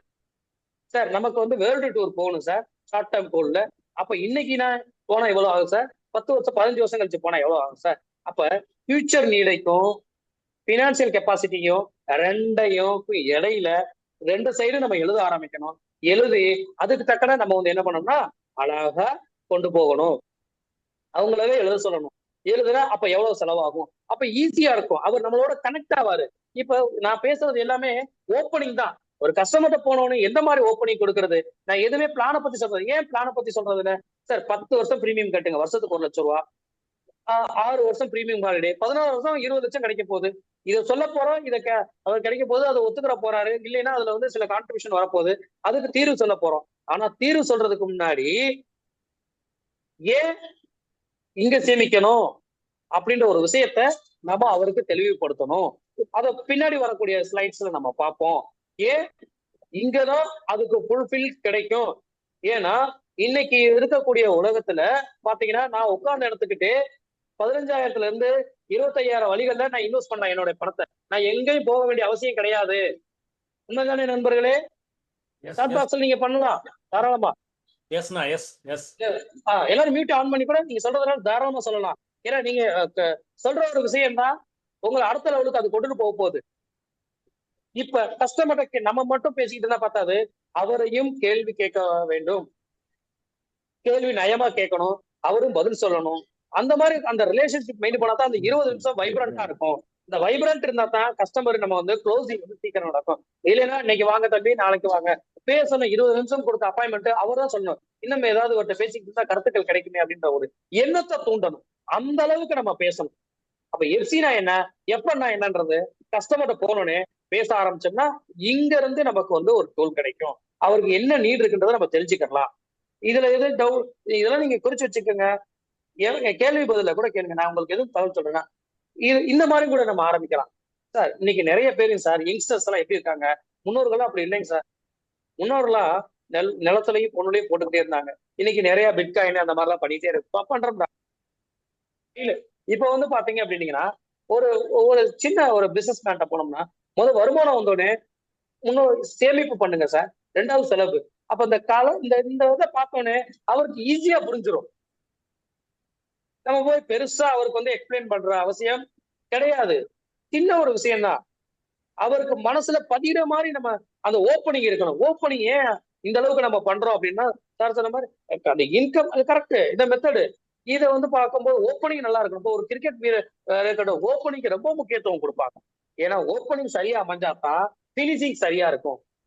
ஓப்பனிங்லேயே 4-5 பேட்ஸ்மேன் வரிசையா அவுட் ஆகிட்டே இருந்தாங்கன்னு வச்சுக்கோங்களேன், எப்படி அந்த கேமை கொண்டு போக முடியும் கிரிக்கெட்ல? இப்ப அதே மாதிரிதான் கஸ்டமர்கிட்ட போனோடனே நம்ம பேச ஆரம்பிச்சுன்னா ஒரு இம்ப்ரெஸ்ஸா இருக்கணும் அவருக்கு. சரி தம்பி சொல்ற கருத்துக்கள்லாம் இருக்கட்டும், சரியா தான் இருக்கு, நம்ம இவரை கொஞ்சம் நேரம் நம்ம பேசலாம், விளையாட இவங்களோட கருத்துக்களை பரிமாறலாம் அப்படின்ற மாதிரி ஒரு எண்ணங்கள் வரும். 2வது மத்த அசட்டுக்கும் நமக்குள்ள அசட்டுக்கும் மத்த சொத்து தான். இப்ப உதாரணத்துக்கு active income, semi active income, semi active income but not guaranteed, semi active income but guaranteed, இந்த மாதிரி நிறைய கிளாரிபிகேஷன் ஆஃப் இன்கம் 4 தான் சொல்லலாம். அந்த இதுக்கெல்லாம் பாத்தீங்கன்னு வச்சுக்கோங்களேன், இப்ப உதாரணத்துக்கு ஒருத்தர் மளிகை கடை வச்சிருக்காரு, அவர் வந்து இன்வெஸ்ட்மெண்ட் பண்ணிட்டாரு. அப்ப அவருடைய டைம் வந்து அங்க ஃபுல்லா உட்கார்ந்து இருக்கணும். அப்பதான் ஒரு அசட் கிரியேட் ஆகும்.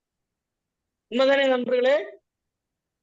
ஒரு ஜவுளி கடை வச்சிருக்கிறாரு, அதே நேரத்துல அப்பதான் ஒரு டைம் இன்வெஸ்ட் பண்ணும், அசட் கிரியேட் ஆகும். என்ன உலகத்துல விவசாயியா இருக்கட்டும், அவர் என்ன பிசினஸ் பண்ணாலும் அவருடைய டைம் ஆக்டிவ் இன்கம் சொல்லுவாங்க.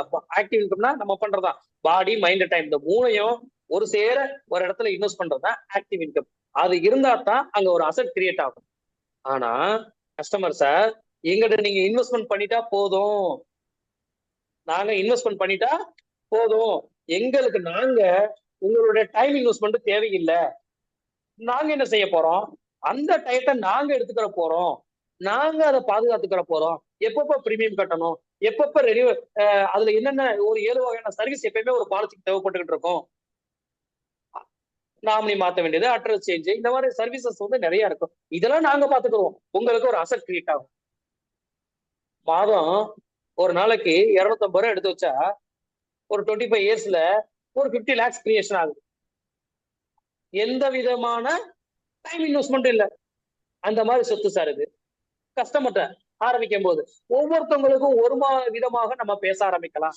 ஏன் பேச ஆரம்பிக்கணும்? கஸ்டமரை சொல்லணும், சார் நான் மண்ணுல தான் சார் போடுறேன், பொண்ணுல போடுறேன், இடத்துல போடுறேன், எல்லாம் போட்டுட்டு தான் சார் இருக்கேன், சம்பாதிக்கிறதுலாம் நான் ஒன்னும் அப்படி ஊதாட்டமா செலவு பண்ண சார். உங்களுக்கு பெருமையா இருக்கு. கஸ்டமர் அப்பப்போ மோட்டிவேட் பண்ணணும், கை கொடுக்கணும், வாழ்த்து தெரிவிக்கணும். அவரை மோட்டிவேட் பண்ணா மட்டும்தான் அவர் நம்மளோட டிராவல் பண்ணுவாரு. சார் நீங்க பணம் சம்பாதிக்கிறீங்க சார், அருமை அருமை. Cash is king. என்னுடைய ஸ்லோகமே அதுதான். நீங்க பணம் சம்பாதிக்கிறீங்க, பணமா சம்பாரிச்சு அசட்டா கிரியேட் பண்றீங்க, கோல்டா கன்வெர்ட் பண்றீங்க, ஷேரா வச்சிருக்கீங்க. ஆனா நாளைக்கு உங்க குழந்தைகளுக்கு எஜுகேஷன் வரும்போது நீங்க என்ன செய்ய போறீங்க? கேஷா தான் போய் கொடுக்குறீங்க. கேஷா தான் கொடுக்குறீங்க. இடமா கொடுக்கல, டிபெண்டன்ஸா கொடுக்கல, பாண்ட்ஸா கொடுக்கல. ஏன்னா கேஷ் டு கேஷ். ஒரு காலத்துல தான் சார் பண்ட மாற்ற முறைகளா இருந்துச்சு. இப்ப அப்படிலாம் இல்ல சார். எல்லாமே கேஷ் டு கேஷ் தான்.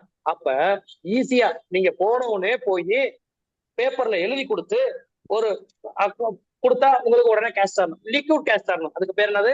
லாங்குவேஜ் ரொம்ப முக்கியம். லிக்விட் கேஷ் கிடைக்கணும் சார். அந்த மாதிரி இன்வெஸ்ட்மெண்ட்ஸும் நீங்க கொஞ்சம் வச்சுக்கலாம் சார். நம்மளுடைய ப்ராடக்ட்ல அந்த மாதிரி இன்வெஸ்ட்மெண்ட்ஸ் இருக்கா நண்பர்களே? இருக்கு சார். இருக்கு. அருமை அருமை. நம்ம லோன் மாதிரி வாங்கிக்கிறோம், மணிபேக் போனஸ் மாதிரி வாங்கிக்கிறோம், ஒரு குறிப்பிட்ட நேரத்துல பண்ணிக்கிறோம். அந்த இதெல்லாம் நிறைய விஷயங்கள் இருக்கு.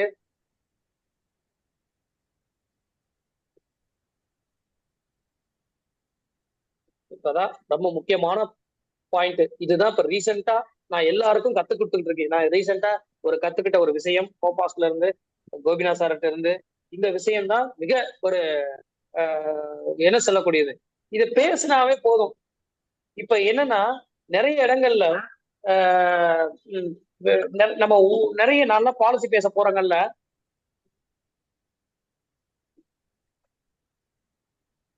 என்ன நடக்குதுன்னா, சார் எனக்கு சொல்றேன் சார், எல்ஐசினா வேஸ்ட், ரெண்டாவது ரிட்டர்ன் கம்மி அப்படின்னு சொல்றாங்க.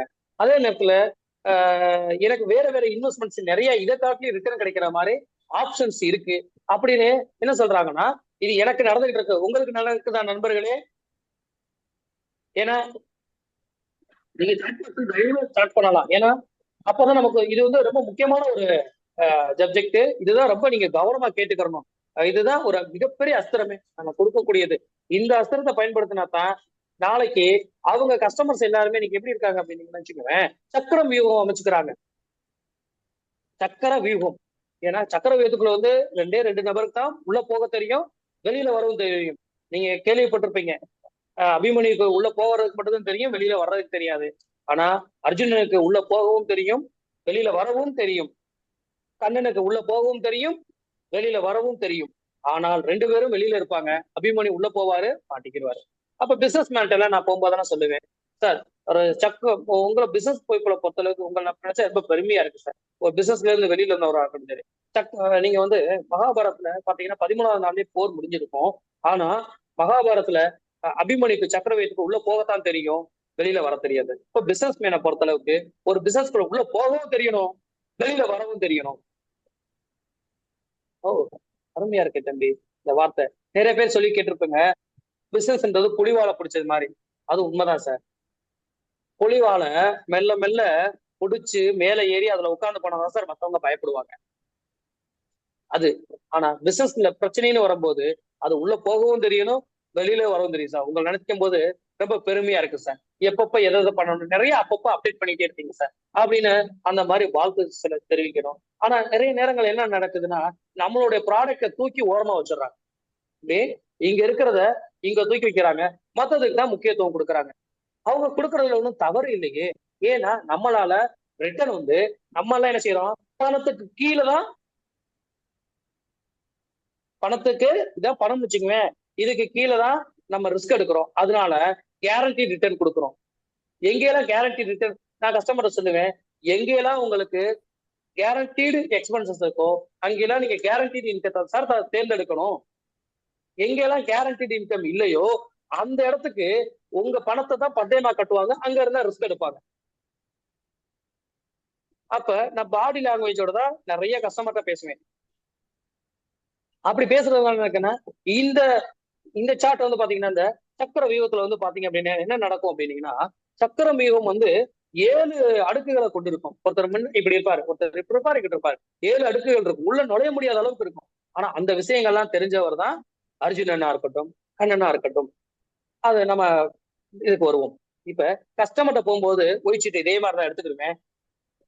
அழகா வயது 80, 25 வயசு 80, 25 வயசு 80, 25 வயசு 40, 25 வயசு 35, 80 எல்லாம் அந்த மாதிரி ஒரு சினாரியோ படம் போட்டுருவேன் சார். அப்ப நான் கஸ்டமர்கிட்ட கேட்பேன், சார் 25 வயசுல வேலைக்கு போறவரை பார்த்திருக்கீங்க, ஆனா 80 வயசு வரைக்கும் வேலைக்கு சம்பாதிக்கிறவரையும் பார்த்திருக்கீங்க. 80 வயசுல அவர் இந்த மண் உலகத்தை விட்டு போறாரு அப்படின்னாலும் அவருக்கு வருமானம் வர்றது மாதிரி ஆட்கள் நீங்க பார்த்திருக்கீங்களா? ஒரு சிலர் என்ன சொல்லுவாங்கன்னா, இல்ல தம்பி பார்த்திருக்கேன், ஆமா எங்க சொந்தக்காரே ஒருத்தர் இருக்காரு, அந்த மாதிரி நிறைய பேர் சொல்லுவாங்க. இல்லைங்க தம்பி, நிறைய சம்பாரிச்சவங்களும் பார்த்திருக்கேன், அதே நேரங்கள்ல அந்த அளவுக்கு சம்பாத்தியம் இடையில நின்று போனவங்களையும் பார்த்திருக்கேன். இப்போ உதாரணத்துக்கு டிவிஎஸ் குரூப் ஓனர்லாம் பாத்தீங்க, அவங்க எல்லாம் பாத்தீங்கன்னா எப்ப வேலைக்கு போனாங்களோ அடுத்தடுத்த தரம் அந்த சம்பாத்தியம்ன்றது அவங்களுடைய வாழ்நாள் முழுவதும் வந்துட்டே இருக்கு. ரத்னம் டாட்டாவா இருக்கட்டும், மதுரையில உள்ள போத்தீஸ் ஓனரா இருக்கட்டும், எத்தனையோ பெரிய நிறுவனங்களுடைய ஓனர்கள் அந்த மாதிரி ஒரு கிரியேஷனை பண்ணியிருக்காங்க. அப்ப இல்ல அவங்க இதுலயே யாராவது இருப்பாங்க, நான் இல்லைங்க நான் வந்து விவசாயம் பண்ணிட்டு இருக்கேன், இந்த மாதிரி விஷயங்களை நான் பண்ணிட்டு இருக்கேன், ரேமான்ஸ் ஓனர்லாம் ரைட், அருமை அருமை. அவங்க இடையிலையும் வாழ்க்கையில சில விஷயங்கள் நடந்துச்சு, அதுதான் சொல்லுங்க. ரேமான்ஸ் ஓனர் சார் சொன்னதுனால ஒரு கருத்துக்கள் சொல்ல வர்றேன். கணபதி சார் சொன்னதுனால 3 பேரு இந்த இடத்துல ரொம்ப முக்கியமான விஷயம். ஒரு கொஸ்டின் ஆரம்பிக்கும் போதே அதுக்கு பதில் சொல்லிட்டு போயிடணும். சார் இந்த மாதிரி இருக்கவங்களை பார்த்துருக்கேன், ஆமாங்க அவங்க எல்லாம் அந்த அளவுக்கு சம்பாதிச்சிருக்காங்க, அதனால அவங்களுக்கு வருமானம் வருது. அப்படி இருக்கட்டும் சார். என்னன்னா ஒரு விஷயம் சார், கவிஞர் வாலி வந்து ஒரு 3 பேரை குறிப்பிட்டிருக்காரு சார். சாவித்திரி, சந்திரபாபு, இன்னொருத்தர் யாருங்க, ரியாராஜா பாகவன். இந்த 3 பேரையும் நினைவு கூர்ந்திருக்கிறாங்க. சாவித்திரி மேடம் வந்து பாத்தீங்கன்னா அந்த காலத்துல சொல்லக்கூடிய காலகட்டத்தில் நிறைய பேருக்கு தெரியும். அவங்க எல்லாம் பாத்தீங்கன்னா நான் கஸ்டமரை பேசுற விஷயங்கள் தான். அவங்க என்ன செய்வாங்கன்னா, அவங்க வந்து ஒரு ஆப்போசிட் ஒரு ஹீரோயின் அன்னைக்கு. ஆனா அப்பேற்பட்டவங்க அவங்களுடைய வாழ்நாள்ல வாலிட்ட வந்து எனக்கு ஒரு கதை எழுதி கொடுங்க சார், நான் ஒரு நாடக கம்பெனி ஆரம்பிச்சுன்னு கேட்டிருக்காங்க. எந்த அளவுக்கு சம்பாதிச்சவங்க, ஏன் அந்த நிலைமைக்கு வந்தாங்க, நீங்க அவங்கள பத்தி கொஞ்சம் நீங்க தெரிஞ்சுக்கங்க. அதே மாதிரி சந்திரபாபு, அவரு கதாநாயகனை விட அதிகமா சம்பாதிக்கக்கூடியவர்.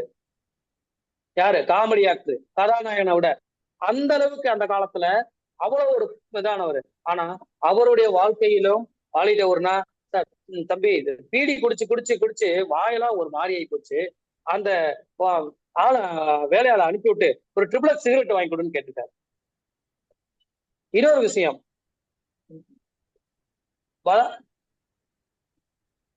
ட்ரெயின்ல நம்ம நல்ல பேரு என்ன பேர் சொன்னேன், தியாகராஜ பாவர். அவர் வந்து இந்த காலத்து சூப்பர் ஸ்டார் ரஜினிகாந்தா இருக்கலாம், அந்த காலத்து சூப்பர் ஸ்டாரு தியாகராஜ பாவர். அவர் வந்தாருனாவே ரயில்வே ஸ்டேஷன்ல திருச்சியில 10 நிமிஷம் ட்ரெயின் நிற்கும். ஆனா அவர் வயதான காலத்துல ஒரு குறிப்பிட்ட நாள் கழிச்சு ஃபீல்ட் அவுட் ஆகும்போது அவர் அதே ரயில்வே ஸ்டேஷன்ல ஒரு இடத்துல உட்கார்ந்துருக்காரு, யாருமே கண்டுக்கறல. ஏன்? மார்க்கெட்ல இருக்கிற வரைக்கும் தான் சார் எல்லாமே. ஆனா மார்க்கெட்ல இருக்கும் போது யாரெல்லாம் சம்பாதிக்கும் போது சரியான முறையில் இன்வெஸ்ட் பண்ணிருக்காங்களோ அவங்கதான் செட்டில் ஆகிறாங்க. யாரெல்லாம் சம்பாதிக்கும் போது ஏனோதானோன்னு எடுத்து வைக்கிறாங்களோ அவங்களாம் பெருசா செட்டில் ஆகிருக்கீங்க. அது உண்மை. அப்ப அந்த விஷயத்தை அந்த இடத்துல நான் நல்லா ஸ்ட்ராங்கா பதிவு பண்ணுவேன். அப்ப சம்பாதிக்கிறவங்க எல்லாருமே சரியா செட்டில் ஆகிறாங்களா? இல்ல. அமிதாப் பச்சன் அதே மாதிரிதான், அவரை பத்தி ஒரு கேஸ் ஸ்டடி பண்ணியிருக்கேன், ஆனா அவர் திரும்பி வந்துட்டாரு. டைட்டான் வாட்சை பத்தி ஒரு கேஸ் ஸ்டடி பண்ணியிருக்கேன், டைட்டான் வாட்ச் 17 வருஷம் நஷ்டத்துல ஓடுச்சு, ஆனா அவங்க எல்லாம் இன்னைக்கு நம்பர் 1 பொசிஷன்ல வந்துட்டாங்க. அதுதான். அப்ப இந்த சினாரியோ உங்களுக்கு புரியுதா? 25 வயசுல ஆரம்பிச்சு 80 வயசுல அவருடைய வாழ்க்கையை முடியும் போது அவர் சம்பாதிச்சுட்டே இருக்காரு. இந்த மாதிரி சினாரியோ நீங்களும் பார்த்திருப்பீங்க, நானும் பார்த்திருக்கேன். இன்னொரு சினாரியோ 2, 25 வயசுல ஒருத்தர் சம்பாதிக்கிறாரு, 80 வயசுல வரைக்கும் வாழ்றாரு, 60 வயசுல ஓய்வு பெறாங்க. இவங்கெல்லாம் உங்களுக்கு நிறைய பேரை பார்த்திருப்பீங்க, கவர்மெண்ட் எம்ப்ளாயா இருப்பாங்க, இல்லைன்னா ஒரு பிரைவேட் பெரிய நிறுவனங்களை வேலை செஞ்சிருப்பாங்க. அவங்க எல்லாம் 60 வயசு வரைக்கும் வேலை பார்த்துட்டு இன்னைக்கு பென்ஷன் கூட கிடையாது. இன்னைக்கு உள்ள ஜென்ரேஷனுக்கு 80 வயசு வரைக்கும் வாழ்றாங்க. 20 வயசு வரைக்கும் 20 வருடங்கள் வருமானமே இல்லாம வாழ்றாங்க. இந்த மாதிரி நண்பர்கள் நீங்க பாத்துருக்கீங்களா? கண்டிப்பா பார்த்திருக்கோம்னு கஸ்டமரே சொல்லுவாங்க. ஆமா, எங்க அண்ணன் ஒருத்தர் ஸ்டேட் பேங்க்ல வேலை பார்த்தாரு, ரிட்டையர்ட் ஆயிருக்காரு. ஓ அப்படியா, எப்ப சார் ரிட்டையர்ட் ஆனா? இப்பதானா? அப்ப நான் அங்கிருந்து ஒரு டூல் எடுத்துக்கிறேன், அவருக்கு முடிஞ்சா எனக்கு ரெஃபர் பண்ணுங்க சார். அவருக்கு வந்து நான் ஏற்கனவே சொல்லினேன், active semi active income but guaranteed அந்த இன்கத்துக்கு ஒரு ஆப்ஷன் இருக்கு சார். அப்போ போய் நான் அவர்கிட்ட போய் சிங்கிள் பிரீமியம் வாங்கிக்கிறேன். அப்ப எங்கெல்லாம் வாய்ப்பு கிடைக்குதோ இந்த கொஸ்டின் பேசும்போதே அவங்க நிறைய பேர் உதாரணங்கள் சொல்லுவாங்க. உதாரணங்கள் சொல்ல கூட நம்ம கஸ்டமரா கன்வெர்ட் பண்ணலாம். உங்களை பத்தி தான் சார் பேசினாரு அப்படின்ற ஒரு விஷயத்த. மூணாவது ஒரு விஷயம் வந்து பாத்தீங்க அப்படின்னீங்கன்னா 25 வயசுல சம்பாதிக்கிறாரு, 40 வயசுல நிரந்தரம் ஊனம் ஏடிடிபி ஏற்பட்டுறது, அவரால் சம்பாதிக்க முடியாது, ஆனா டிசபிலிட்டி ஆயிடுறது. அதுல என்ன ஒரு கொடுமைனா, உயிரோட வாழும்போது சம்பாதிக்க முடியாம இருக்கும் பாருங்க, அதுதான் இருக்கிறதுலே மிகப்பெரிய கொடுமை. சம்பாதிக்கும் போது உயிரோட இருக்கிறாரு ஆனா சம்பாதிக்க முடியல, அதுதான் இருக்கிறதுலே மிகப்பெரிய கொடுமை. இந்த கொடுமையை அனுபவிக்க கூடாது, யாருக்கும் வரக்கூடாது. ஆனா அந்த மாதிரி ஏற்பட்டுச்சுனாலும் அவர் வாழ்றாரு, அதுக்கு நம்ம சில சொல்யூஷன் கொடுக்குறோம். இன்னொரு நபருக்கு வந்து பாத்தீங்கன்னா 25 வயசுல அவரு இன்கம் ஏர்ன் பண்றாரு, 35 வயசுல மரணம் சம்பவிக்கிறது. அந்த மாதிரி இருக்கக்கூடியவருக்கு என்ன மாதிரி நிகழ்வுகள் இருக்கு?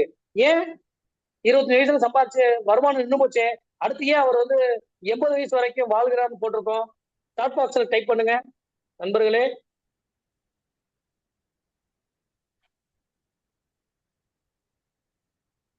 ஏதோ 9:05 9:10 முடிக்கிற மாதிரி பாருங்க. 9:20 முடிச்சு அவ்வளவுதான் ஃபைனல் வந்துருச்சு. 25 வயசுல அவர் சம்பாதிக்கிறாரு, அதுக்கடுத்து 80 வயசுல வரைக்கும் அவங்க 35 வயசுல அவர் மரணம் ஏற்பட்டாலும் அவருடைய வாழ்க்கை வந்து பாத்தீங்க அப்படின்னீங்கன்னா அவருடைய குடும்பம் 80 வயசு வரைக்கும் அந்த குடும்பத்துல வாழ்ந்துட்டு இருக்காங்க. அப்ப அதுக்கு வருமானம் வேண்டாமா? அதுக்கும் நம் தயாராக இருக்க வேண்டும். இத்தனை விஷயத்துக்கும் நம்ம அவர் நிறைய சொல்லியிருக்காரு. காப்பீடுன்றது அருமையான வார்த்தை, அருமை அருமை அருமை அருமை. ஏன்னா இந்த காப்பீடு மூலம் மட்டும்தான் இந்த 4 விஷயங்கள்ல எது நடந்தாலும் நம்மளால அவருக்கு வந்து ஒரு முழுமையான ஒரு விஷயத்த கொடுக்க முடியும். இதே ஒரு கஸ்டமர் கோல்டா வாங்கி வச்சிருக்காரு, அப்ப நடந்துச்சுன்னா என்ன நடக்கும்? கோல்டுக்குரிய ரிட்டர்ன்ஸ் தான் கிடைக்கும். ஆனா காப்பீடுல அப்படி கிடையாது. இந்த ஒரு விஷயத்த வந்து அவர் தான் சொல்லியிருக்காரு, 25 எனக்கு வந்து இன்ஃபிளேஷனை தாண்டி ரிட்டர்ன் கொடுக்குற மாதிரி நிறைய இன்வெஸ்ட்மெண்ட்ஸ் இருக்குங்க, அதுல நான் தேர்ந்தெடுத்துக்கிறேன், சொத்து வச்சிருக்கேன், என் பல தலைமுறைகளுக்கு கிடைக்குதே அப்படின்றாரு. அதெல்லாம் இருக்கட்டும் சார், என்ன இருந்தாலும் இந்த மாதிரி ஒரு அசெட் கிரியேஷன் நீங்க வச்சுக்கிட்டீங்கன்னா எனக்கு யாருக்கு எப்ப ஒரு மரணம் நிகழும்ன்றது யாருக்குமே தெரியாது. நமக்கு ஏதாவது தெரியுமா? யாருக்குமே நமக்கு மரணம் நிகழ்ந்த ஒரு நிகழ்வு யாருக்குமே தெரியாது. அப்படி இருக்கும்போது இந்த 4 விஷயங்கள்ல நடந்தாலும் நம்ம பாதுகாக்க முடியும். நான் கஸ்டமரை சொல்லுவேன், சார் இதுல வந்து எது சார் உங்களுக்கு ஃபர்ஸ்ட் பெஸ்ட் சினாரியோ நீங்க நினைக்கிறீங்க அப்படின்னு. எல்லாருமே சொல்லுவாங்க first scenario sir best scenario, அது மாதிரிதான் சார் வாழணும் சார். அப்ப உங்களுடைய வாழ்க்கையில இந்த மாதிரி 4 நிகழ்வுகள்ல எது வேணாலும் நடக்கிறதுக்கான வாய்ப்புகள் இருக்கு, சாத்தியக்கூறுகள் இருக்கு. அப்ப இதுக்கெல்லாம் நீங்க தயாரா இருக்கீங்களா அப்படின்ற ஒரு விஷயத்த நம்ம கோட் பண்ணும்போது, அதாவது மகாபாரதத்துல அசோத்தாமன் ஒரு அவருடைய நாராயண அஸ்திரத்தை எய்வாரு. இந்த நாராயண அஸ்திரம் எப்படிப்பட்ட அஸ்திரம் பாத்தீங்கன்னா, அந்த அஸ்திரம் ஏவியாச்சுன்னா உலகத்துல உள்ள யாரெல்லாம் ஆயுதம் கையில வச்சிருக்காங்களோ அவங்கள எல்லாருமே தாக்கி அழிச்சிரும். அப்பேற்பட்ட அஸ்திரம். ஆனா அந்த அஸ்திரம் கண்ணனுக்கு மட்டும் தெரியும், ஓ அஸ்வத்தாமன் இருக்க அஸ்திரம் வந்து நாராயண அஸ்திரம் விஷ்ணுகிட்ட இருந்து வாங்கினது.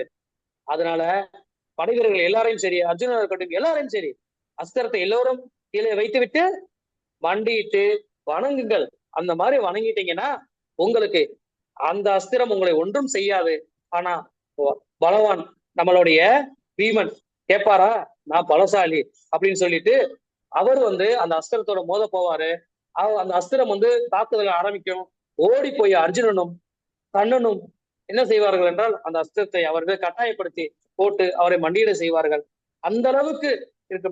கஸ்டமர் எல்லாருமே அந்த அஸ்திரத்தை என்ன சொல்றாங்க, எங்களுக்கு அங்க ரிட்டர்ன் கிடைக்குது, இங்க ரிட்டர்ன் கிடைக்குது, இதுல ரிட்டர்ன் கிடைக்குது. இந்த 4 விஷயமும் ஒரு மனிதனுக்கு பாதிப்பு ஏற்படுறதுக்கான வாய்ப்புகள் இருக்கு. இந்த மாதிரி நிகழ்வுகள் கடந்தால் உங்க குடும்பத்தை யார் சார் காப்பாத்துவாங்க?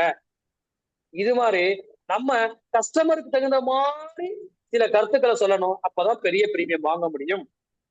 நான் ஏன் இந்த கதையை சொல்ல வரேன்னா, கஸ்டமர்கிட்ட பொறுத்த அளவுக்கு பெரிய கஸ்டமர் போனோடனே நிறைய விஷயங்கள் நோ தான் சொல்லுவாங்க.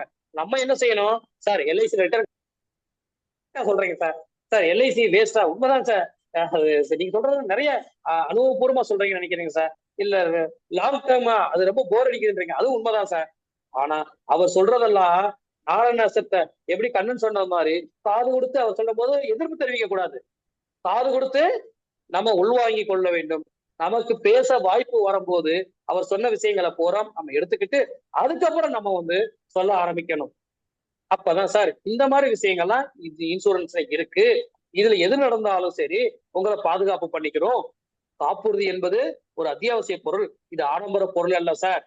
காப்புறுதி என்பது அத்தியாவசிய பொருள், இது ஆடம்பர பொருள் அல்ல சார் அப்படின்ற ஒரு விஷயத்த நம்ம அவருக்கு ஈஸியா புரிய வைக்கணும். இந்த மாதிரி நம்ம புரிய வச்சோம்னா அவங்க நம்ம கேட்கிற அளவுக்கு பிரீமியம் கொடுப்பாங்க.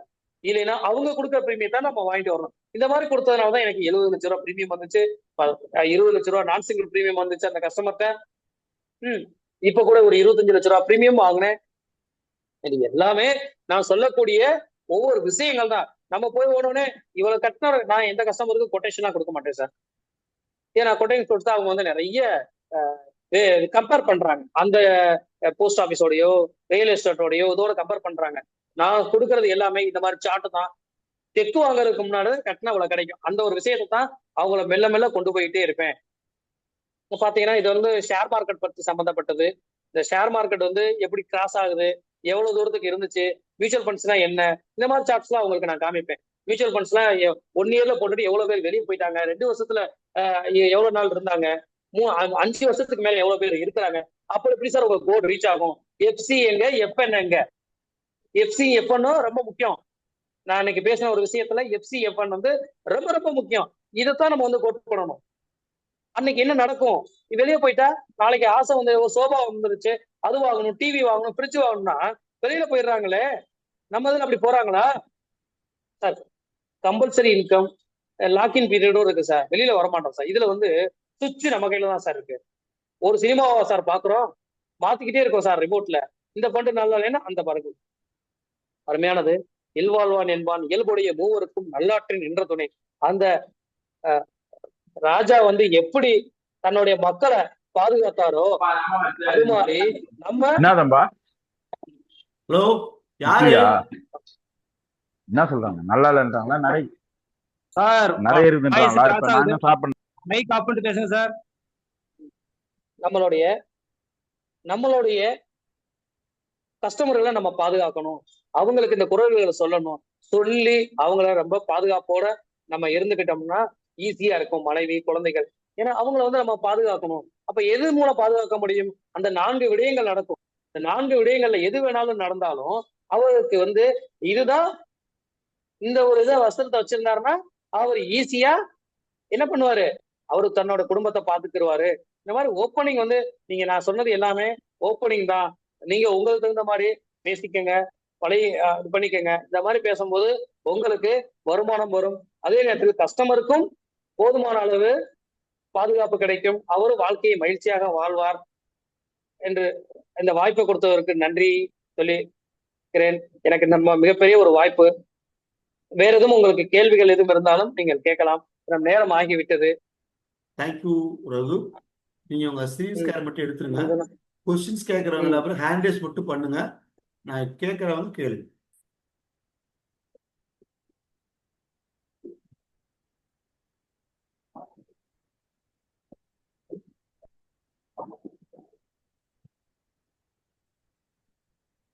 டவுட் கேட்கறவங்க ஹேண்ட் ரைஸ் பண்ணுங்க.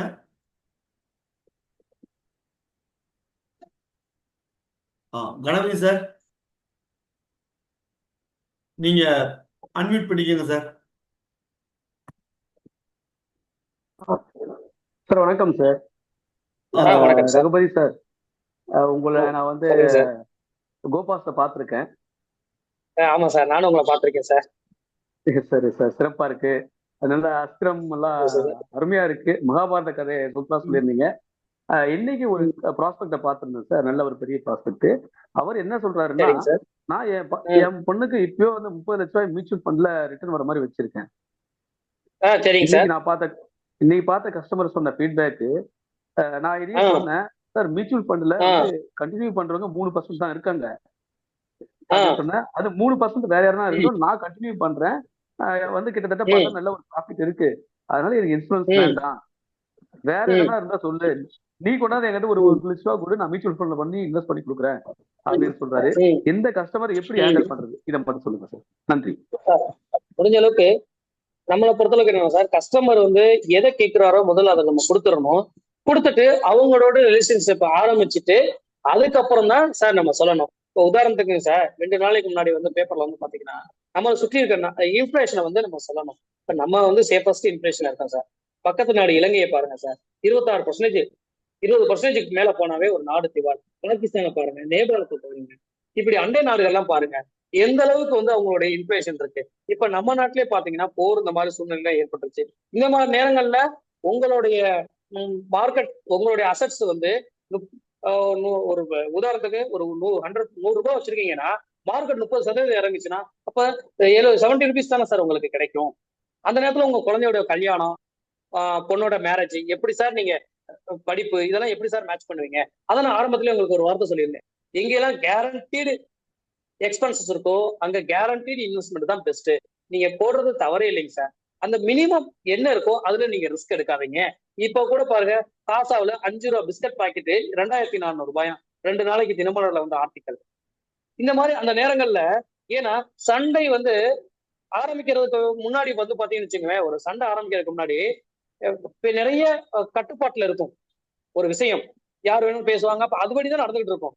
ஆனா சண்டை ஆரம்பிச்சிருச்சுன்னு வச்சுக்கோங்க, அது எந்த போக்குல போய் முடியும்ன்றதே தெரியாது, அது எப்போ முடியும்ன்றதும் தெரியாது. அந்த மாதிரி நிகழ்வுகள்லாம் ஏற்பட்டுச்சுன்னா மார்க்கெட் கிராஸ் ஆகும் சார். கிராஸ் ஆயிருக்கிறதுக்கு தான் அந்த உங்களுக்கு வந்து ஒரு ரெக்கார்டு காமிச்சிருக்கேன். அது டைம் இல்ல. சென்செக்ஸ் வந்து 2002 இருந்து இன்னைக்கு வரைக்கும் எப்படி இருந்துச்சு. அப்போ மார்க்கெட் விழும்போது சொல்றது இல்ல, ஏறும்போது மட்டும் தான் சொல்றாங்க. அப்ப நம்ம ரெக்கார்டு நம்ம காமிக்கிறது. நம்மளை பொறுத்தளவுக்கு சார், கஸ்டமர்கிட்ட போகும்போது மெட்டீரியல் இருக்கணும். மெட்டீரியல் இருந்தா தான் அவங்க நம்ம வந்து கன்வெர்ட் பண்ணுவாங்க. கன்வெர்ட் ஆகலையா கொஞ்சம் அவங்களுக்கு தகுந்த மாதிரி நம்மகிட்டே ப்ராடக்ட் இருக்கு, யூனிட் கொடுக்கலாம். ஏன்னா மியூச்சுவல் ஃபண்ட்ஸை பொறுத்தளவுக்கு பீட்டா இருக்கு சார், நம்மகிட்ட பீட்டா இல்லை சார் அப்படின்ற ஒரு விஷயத்த அவங்களுக்கு பதிவு பண்ணி எங்களுக்கும் இந்த அளவுக்கு ரிட்டர்ன் கொடுத்துருக்கு சார். அப்ப அந்த மாதிரி இன்சூரன்ஸ் கவரேஜ் இருக்கு சார். அப்படி கொஞ்சம் கொஞ்சமா அவங்களை மெல்ல மெல்லதான் நம்ம மாத்தி கொண்டு வர முடிஞ்சு, இமிடியட்லி பண்ண முடியாது. தகவல் வேணுமா சார்? நல்லது சார், ரொம்ப நன்றி. கேட்ட கேள்விக்கு எல்லாருக்கும் பயனுள்ளதா இருந்திருக்கும். வேற யாராவது கேக்குறீங்களா? நான் அந்த மியூச்சுவல் ஃபண்ட்ஸ்ல இருந்து தான் ஒரு 80 லட்ச ரூபா பிரீமியம் வாங்கினேன். அதை கன்வெர்ட் பண்ணி அதுக்கு தான் கிளாரிபிகேஷன் ஆஃப் இன்கம்ன்ற ஒரு 4 கான்செப்ட் சொல்லுவேன். அதுல ஏன் இந்த பணம் ஏன் வேணும், எப்பவுமே கஸ்டமர்கிட்ட போகும்போது எவ்வளவு பணம் வேணும், எதற்காக பணம் வேணும், என்ன தேவைக்காக பணம் வேணும், அந்த கொஸ்டினை கேட்கணும். கேட்டா தான் அவங்களுக்கு தெரியும் எப்போ பணம் வேணும், எவ்வளவு பணம் வேணும், என்ன காரணத்துக்காக பணம் வேணும். குழந்தையோட படிப்புக்கு பணம் வேணும், எவ்வளவு பணம் வேணும், இன்னைக்கு எவ்வளவு காஸ்ட், அன்னைக்கு எவ்வளவு காஸ்ட். அப்ப அது தெரிஞ்சாதான் நம்ம வந்து அதை மேட்ச் பண்ண முடியும். அந்த நிர்வாகத்தை, அந்த இன்வெஸ்ட்மெண்ட் பத்தி நம்ம பேச முடியும். வேற யாரும் தகவல் வேணுமாலும் வேற என்ன கொஸ்டின் கேளுங்க. Gopi Namakkal, Gopi admit பண்ணிக்கங்கம்மா.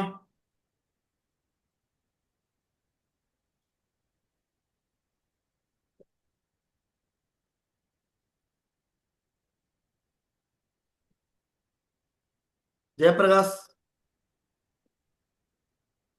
Sir, sir வணக்கம். வணக்கம் சார். வணக்கம் சார். வணக்கம் சார், நன்றி சார். சார் உங்களுடைய தகவல் எல்லாம் சார் பார்ட்டிகிட்ட சொல்றப்ப ரொம்ப தெளிவா கேட்டுக்கிறாங்க சார். இன்வெஸ்ட்மெண்ட்டுங்கன்னு வர்றப்ப மியூச்சுவல் ஃபண்டு, ஷேர்ஸ், கோல்டு, இடம், இந்த மாதிரி இன்வெஸ்ட்மெண்ட் தான் விரும்புறாங்க. லைஃப் ரிஸ்க்குங்கிறத யாருமே ஏத்துக்கிறது இல்லைங்க சார். லைஃப் ரிஸ்க்குங்கிறது எதுவுமே வந்து உடனடியா விற்கக்கூடிய பொருள் எல்லாம் கிடையாதுங்க சார். எதுவுமே இந்த 4 உடனடியா விற்க முடியாதுங்க சார். ஆனா எல்ஐசி பாண்ட் ஒண்ணுதான் உடனே வந்து டெத் கிளைம் நடந்த 1 வாரத்திலேயே 2 நாள்லயே கிளைம் செட்டில் பண்ண முடியும். கொரோனா பீரியட்ல இருந்த ஆர்வம் யாருக்கு இப்ப வந்து இன்சூரன்ஸ்ல அவேர்னஸ் ரொம்ப குறைஞ்சிட்டு வருதுங்க சார். குறைஞ்சிருச்சு. உண்மைதான் சார். நீங்க சொல்றது கருத்துக்கள் உண்மைதான். அதுதான் சார். இதுக்குதான் நான் ஒரு ஸ்லைடு உங்களுக்கு காமிச்சிருந்தேன். 4 வகையான சினாரியோ. இந்த 4 வகையான சினாரியோல நீங்க அவர் கஸ்டமர் முன்னாடி வரைஞ்சு சார் இந்த 4 வகையான சினாரியோல நீங்க பீப்புளை பார்த்துருக்கீங்களா, உங்க ரிலேட்டிவ்ல யாருக்காவது இப்படி இருக்காங்களா அப்படின்றது நம்ம தெளிவா கேள்வி கேட்கணும். கேள்வி கேட்டோம் அப்படின்னம்னா, கேள்வி கேட்டதுக்கு அப்புறம் இதுல நடக்கிறதுக்கான வாய்ப்புகள் இருக்கா இல்லையா கேட்கும்போது இருக்கு. அதனால இதெல்லாம் கேள்வி கேட்டா உடனே ஒத்துக்கிற மாட்டாங்க. மெல்ல மெல்லதான் அவங்ககிட்ட வந்து நம்ம இன்சூரன்ஸோட, ஏன்னா நம்ம வந்து ரிட்டர்னை பத்தி பேசவே முடியாது. ஏன்னா ரிட்டர்னை பேசுறதுக்கு நமக்கு வந்து அந்த அளவுக்கு ரிட்டர்ன் நம்ம கொடுக்கறது இல்லை. மியூச்சுவல் ஃபண்ட் கம்பேர் பண்ணும்போதோ, ரியல் எஸ்டேட்டை கம்பேர் பண்ணும்போதோ, இந்தியாவை பொறுத்தளவுக்கு ஒரு 3 வகையான இன்வெஸ்ட்மெண்ட் தான் சார். ஒன்னு டெப்ட் இன்வெஸ்ட்மெண்ட், ஒன்னு ஈக்விட்டி இன்வெஸ்ட்மெண்ட், ஒன்னு ரியல் எஸ்டேட். இப்ப டெப்ட் இன்வெஸ்ட்மெண்ட் பொறுத்தளவுக்கு 7 to 9% தான் கொடுக்க முடியும். அது LIC, post office, bank, LIC. இன்னொன்னு ஈக்விட்டி இன்வெஸ்ட்மெண்ட்ஸ் 0 to 20%. அதுக்கு நான் ஒரு ட்ரையாங்கிள் ஷேப்ல வந்து ஒரு சார்ட் வரைவேன் இந்த மாதிரி பேசுறவங்களுக்கு. அப்ப இதுல 0 to 25% போட்டுருவேன். இந்த சைடு ரியல் எஸ்டேட் அதுவும் 0 to 25+ போட்டுருவேன். இந்த அளவுக்கு தான் சார் ரிட்டர்ன்ஸ் வரும். இதுல எல்லாம் மிக்சட் இன்வெஸ்ட்மெண்ட் தான் சார் பெஸ்ட்ன்றேன். அப்ப எல்லாத்துலயுமே நீங்க கலந்து இன்வெஸ்ட் பண்ணுங்க. இந்த மாதிரி ஒரு 4 நிகழ்வு நடந்தாலும் சரி, நீங்க அதுல இருந்து தப்பிச்சுக்கிறலாம். ஏன்னா இன்னைக்கு வாழ்ற நாளை விட சம்பாதிக்கிற நாள் கம்மி, சம்பாத்தியமே வாழ போற நாட்கள் அதிகம். சம்பாதிக்கிற நாள் ரொம்ப கம்மியா தான் சம்பாதிக்கிறாங்க. ஆனா சம்பாத்தியமே இல்லாம வாழ போற நாட்கள் இப்ப அதிகமாயிடுச்சு. லாங் விட்டி இன்க்ரீஸ் ஆயிடுச்சு.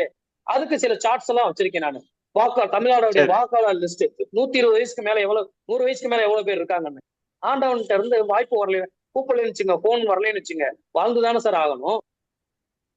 அப்ப அந்த மாதிரி விஷயங்களை மெல்ல மெல்ல நீங்க வந்து அந்த சார்ட் நிறைய யூஸ் பண்ணுங்க. அது நிறைய இந்த மாதிரி பேசின கஸ்டமர் தான் அவருக்கு வந்து இப்போ ஒரு 2 crore, ஒரு 3 crores ஒரு இன்சூரன்ஸ் கொடுத்துருக்கேன். இந்த கருத்தை சொல்லி இந்த சார்ட்டை வரைஞ்சு அவருக்கு அருமையா மெல்ல மெல்ல சொல்லி, ஏன்னா கஸ்டமர்கிட்ட பேசும்போது என்னன்னா சார், இந்த மாதிரி 1 to 1 தான் பேசும், மீட்டிங்ல பேசலாம்.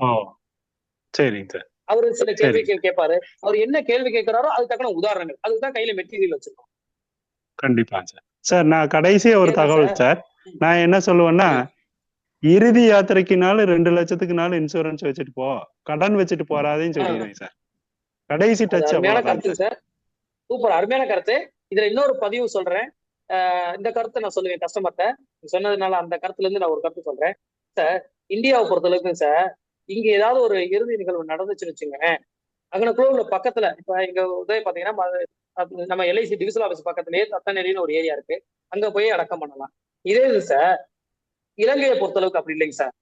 அவங்களுடைய பினான்சியல் பிளானிங் எப்படி இருக்கணும்னா, ஒருத்தர் நாளைக்கு இறந்து போயிட்டாருன்னா அவர் உடனே கொண்டு போய் பக்கத்துல இருக்க இடத்துல ஒரு 3 கிலோமீட்டர் 5 கிலோமீட்டர் அடக்கம் பண்ண முடியாது சார்.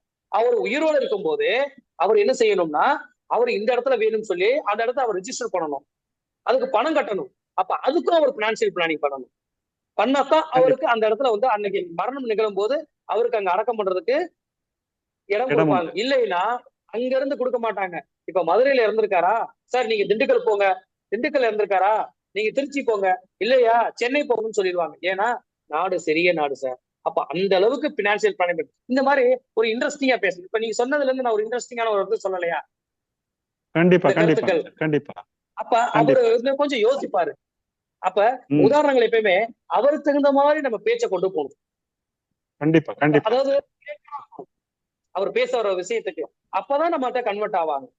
இல்லைன்னா ஈஸியா கன்வெர்ட் ஆக மாட்டாங்க சார். ஏன்னா நம்ம கண்ணுக்கு தெரியாத ஒரு பொருளை கொடுக்குறோம். அதனால நன்றி. அருமையான கேள்வி கேட்டீங்க, எல்லாருக்கும் பயனுள்ளதா இருந்திருக்கும். சிவஞானம் சார். வணக்கம் சார். வணக்கம். அஸ்திரம்ன்ற போல அஸ்திரத்தை அடிச்சு தம்சம் பண்ணிட்டீங்க. எல்லாமே அஸ்திரமா போட்டு அந்த உண்மையிலேயே அருமையா இருந்தது. அந்த 25 to 80 வந்து எல்லாருமே அது கண்டிப்பா விழுந்துதான் ஆகணும். அந்த இது கொடுத்துட்டா. என்னோட வந்து ஜஸ்ட் ஒரு கிளைண்ட் ஒருத்தர் ரீசெண்டா மீட் பண்ணேன். அவரு கேட்ட ஒரு கொஸ்டின் என்ன, நான் கவர்மெண்ட் சர்வெண்ட், 1 lakh எனக்கு சம்பளம் வாங்குறேன். கேக்குதுங்களா? 1 lakh சம்பளம் வாங்குறேன், 53 years ஏஜ். எனக்கு ரிட்டையர்மெண்ட்டுக்கு அப்புறம் எனக்கு 70-75,000 ரூபாய் பென்ஷன் வரும். இருக்கிறது ஒரு சன், அவரும் படிச்சு ஒரு வெல் செட்டில் ஜாப்ல இருக்காரு.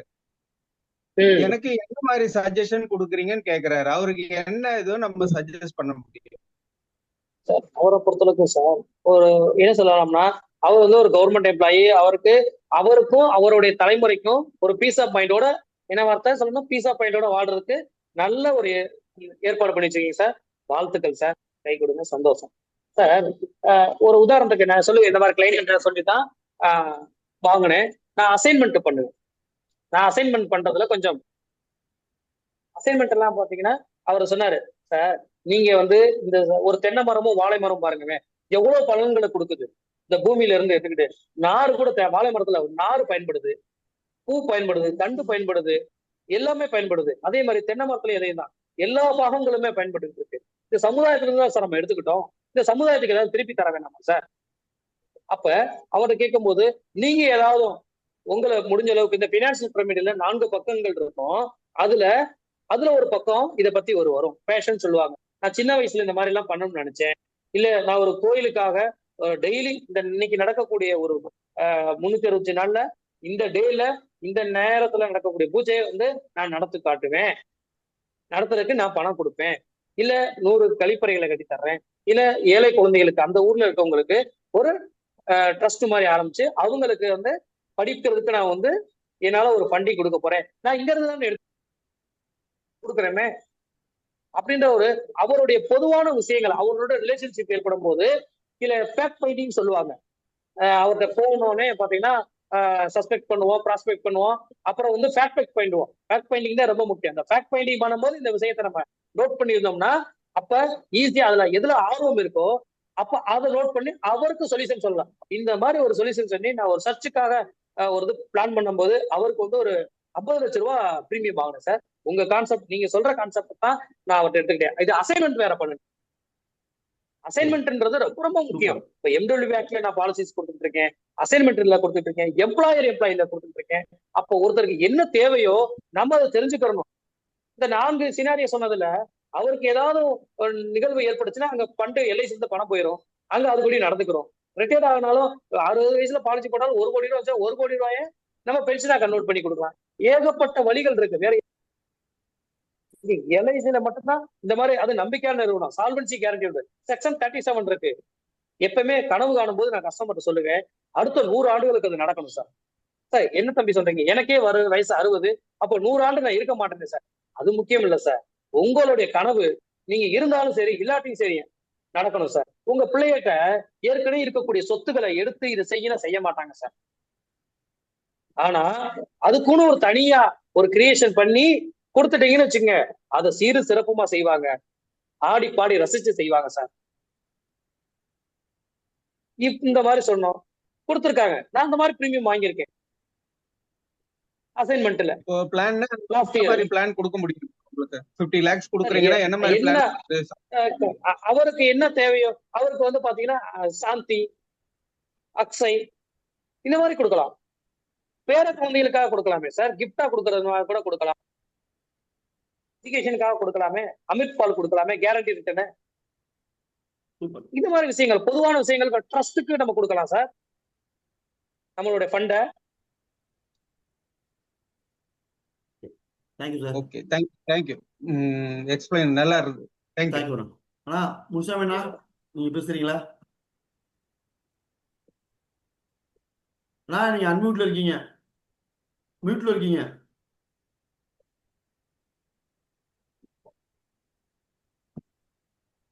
எடுக்கலையா? அண்ணா அன்மியூட் பண்ணுங்க. விஜயா மேடம், முனுசாமி அண்ணா அன்மியூட் பண்ணுங்க. பண்ண முடியல ஒரு நாள். விஜயா மேடம் நீங்க பேசுறீங்களா? சரி, ஓகே. ஃபங்க்ஷன் பேசுங்க. எனக்கு மீட் பண்ண முடியல அது. ஓகே ஓகே, சூப்பர், பேசுங்க. அன்மியூட் பண்ண. சார் வணக்கம் சார். வணக்கம் சார். வணக்கம் சார். உண்மையாவே அஸ்திரம் நானுமே யோசிச்சேன் சார், என்ன பேச போறாருன்னு. உண்மையிலே பெரியவர் சொன்ன மாதிரி துவம்சம் பண்ணிட்டீங்க. இந்த கேள்விகளுக்கு பாருங்க, கிரேட். எல்லாமே இந்த எக்ஸ்பீரியன்ஸ் தான் முடியும் சார். கண்டிப்பா நீங்க இப்படி இந்த அளவுக்கு ஜெயிச்சிருக்கீங்கன்னா எந்த அவ்வளவு எக்ஸ்பீரியன்ஸ் இல்லாட்டி கண்டிப்பா ஜெயிச்சிருக்க முடியாது தெரியுது சார். உண்மையா அனுபவம் பெருசு. நல்ல அந்த அளவுக்கு நீங்க நம்ம நண்பர் இன்ட்ரடியூஸ் பண்ண மாதிரி நீங்க மாசம் 1 லட்ச ரூபா கொடுத்து வருஷம் 1 லட்ச ரூபா ட்ரைனிங்கே இன்வெஸ்ட்மெண்ட் பண்றீங்கன்னா பெரிய விஷயம் தான் சார். ஆனா இவ்வளவு கத்துக்கிறதுன்னா அவ்வளவு செஞ்சாதான் முடியும். கிரேட். உண்மையாவே உங்களால எங்க மக்கள் எல்லாமே நிறைய தெரிஞ்சுக்கிட்டாங்க. மறுபடியும் இன்னொரு வாய்ப்பு கொடுங்க. கண்டிப்பா இன்னொரு கண்டிப்பா சார், கண்டிப்பா சார், மீட்டிங்ல. கண்டிப்பாங்க ரொம்ப சார். சந்தோஷம் சார், உண்மையா ரொம்ப சந்தோஷம். நானும் கொஞ்சம் தீர வேண்டியது இருந்துச்சு. அது ரொம்ப மன்னிச்சுக்குங்க. ஏன்னா சுருங்கா சொல்ல வேண்டியதா இருந்துச்சு. ஏன்னா நம்ம கத்துக்கிட்ட வித்தைய, கத்துக்கிட்ட நுணுக்கத்தை கஸ்டமர்ட்ட வாங்க சார் பயன்படுத்தணும். கண்டிப்பா அப்பதான் நமக்கு ரிசல்ட் வரும். நமக்கு கண்டிப்பா. இருக்கக்கூடிய அறிவை 4 பேருக்கு பயன்படுத்தலைன்னா அந்த அறிவு இருந்து நமக்கு என்ன பயன் sir? Great sir. Great thinking sir, உண்மையாவே. ஓகே, Thank you, சுகுமாரண்ணே, sir. நீங்க பேசுறீங்களா? சார் சார் அஸ்திரம் அப்படின்ற டாபிக்ல ஆரம்பிச்சது, இது வந்து நம்ம அஸ்திரங்கள் மாத்திருக்குன்னு தோணுது சார். 1 2 கொடுக்கல, ஏகப்பட்ட நிச்சயம் அஸ்திரங்கள் சார், கொடுத்துருக்கீங்க. நிச்சயம் சார். பாத்தீங்கன்னா யாருக்கு என்ன தேவையோ அந்த மாதிரி சாதாரணமா ஒரு கிளைண்ட போனோம்னா அவருக்கு போய் பெருசா சொல்லக்கூடாதுங்க சார். சின்னதா அவருக்கு ஈஸியா புரியணும். ஓப்பனிங் தான் இது எல்லாமே. நான் கொடுத்துருக்கிறது எல்லாமே ஓப்பனிங். இந்த மாதிரி ஒரு டூல் வச்சுக்கிட்டு, ஒரு படத்தை வச்சுக்கிட்டு அங்க போய் வரைஞ்சிட்டு அங்க இருந்து ஆரம்பிச்சுன்னு வச்சுக்கோங்க, ஒரு இன்ட்ரெஸ்டிங்கா மாறிடுவாங்க. ஏன்னா போனோடனே கஸ்டமர் எல்லாருமே கூட கொடுக்கறது இல்லைங்க சார், டைம் கொடுக்கறது இல்லை. அவங்க வேற வேலையில பேசிக்கிட்டே தான் வர்றாங்க. கண்டிப்பா சார். அஸ்திரங்கள் எங்க பின்னால கொடுத்தாச்சுங்க சார். எங்ககிட்ட நிறைய அஸ்திரங்கள் இருக்கு. கண்டிப்பா காண்டிபம் ஏத்தி கஸ்டமர் முன்னால ஸ்கோர் பண்ணுவோம் சார். ஏன்னா இனிமே எங்களுடைய கடமை. ஏன்னா வந்து வீட்லயே உட்கார்ந்து ஆகாது, காண்டிபம் ஏத்தி எல்லாருமே சக்சஸா வரணும்ன்றது ஒரு அவா. நாராயண அஸ்திரம் அப்படின்றப்ப நிறைய அம்புகள் கொட்டுன்னு சொன்னீங்க, இங்க அஸ்திரமலையே கொட்டி இருக்கு. ரொம்ப ரொம்ப நன்றி சார். சொல்றதுக்கு ஒண்ணு இல்ல, நிறைய விஷயங்கள் கொடுத்துருக்கீங்க. இந்த சார் இந்த அஸ்திரங்கள் அப்படி பிபிடி எங்களுக்கு அந்த கொடுத்தீங்கன்னா பரவாயில்ல சார், கொஞ்சம் யூஸ்ஃபுல்லா இருக்கும். ஏன்னா இடையில நிறைய கிறுக்கெல்லாம் பண்ணிட்டாங்க, ஸ்கிரீன்ஷாட் எடுக்க முடியல. கொஞ்சம் கொடுத்தீங்கன்னா கொஞ்சம் ஹெல்ப்ஃபுல்லா இருக்கும் சார். இல்ல பிடிஎஃப் கொடுத்துருக்காரு, குரூப்ல போடுறேன். பிடிஎஃப் கொடுத்துருக்கேன், நான் அனுப்ப சொல்றேன் சார். ஒரு தகவல் சார், அஸ்திரங்கள்ல வந்து பயன்படுத்தும் போது நம்ம 2 பேருமே கஸ்டமரும் நாமளும் ஜெயிக்கணும். இங்க அவரை கொல்றதுக்காக, அவரோட காயப்படுத்துறதுக்காக அஸ்திரங்களை நம்ம கொடுக்கல. இந்த விஷயங்களை சொல்லி அவரை எஜுகேட் பண்ணி நம்ம 2 பேரும் வின் சுச்சுவேஷன்ல ஜெயிக்கணும். அதான் செல்வன் ஆரம்பத்திலேயே சொன்னாங்க, அவரை போய் காயப்படுத்தக்கூடாது சார். அவரை எஜுகேட், குழந்தைக்கு தெரியலன்னு நம்ம எஜுகேட் பண்றோமா, அணைச்சுக்கிறோமா அவங்கள. அது மாதிரிதான் கஸ்டமரை வந்து எஜுகேட் பண்ணணும், அவரை பாராட்டணும். பாராட்டி 2 பேரும் ஜெயிச்சாதான் அந்த அந்த பிசினஸ் வாங்குறதுக்கே நமக்கு பலன். வார்த்தைகள் தான் சார் வாழ்க்கை, வார்த்தைகள் தான் சார் வணிகம், வார்த்தைகள் தான் சார் அஸ்திரம். ஒரு வார்த்தை மெல்லும், ஒரு வார்த்தை கொல்லும், எங்க அம்மா அடிக்கடி சொல்லுவாங்க. அப்ப யார்கிட்ட எதை பேசணும்? ஓங்கி பேசுற விஷயங்கள்ல ஓங்கி பேசணும், ஸ்லோவா பேச வேண்டிய விஷயங்கள்ல ஸ்லோவா பேசணும். அப்ப நம்ம ரொம்ப கவனமா கேட்கணும் சார். வார்த்தையை விட்டுறக்கூடாது, எந்திரிச்சு வெளியே போங்கன்றுவாங்க. அளவிருந்து பேசணும். அளவிருந்து மாணவன் வார்த்தை உணவோல கெடும். திருவள்ளுவர் சொல்லிட்டு போயிருக்காரு, எதை பேசணுமோ அதை மட்டும் பேசணும். அதான் 20 நிமிஷத்துக்கு மேல நான் இருக்க மாட்டேன் யார்ட்டையும், தேவையில்லாத டாபிக் வந்துடும். சூப்பர், அதான் கரெக்ட். கண்டிப்பா. மேடம் அலமேலு மேடம் வந்திருக்காங்க, நம்மளுடைய நிறுவனத்துல ஒரு பெரியவங்க. பட் அவங்க மேடம் நீங்க அன்மியூட் பண்ணிட்டு பேசுறதா இருந்தா பேசுங்க மேடம். உங்களை குரூப்ல பார்த்துருக்கேன். உங்களுடைய ஆசீர்வாதம் குழுவுக்கு வேணும், ரகுபதிக்கு வேணும். நிச்சயம் நிச்சயம். அலமேலு மேடம் இருக்கீங்களாமா? அன்மியூட் கொடுத்துருக்கேம்மா.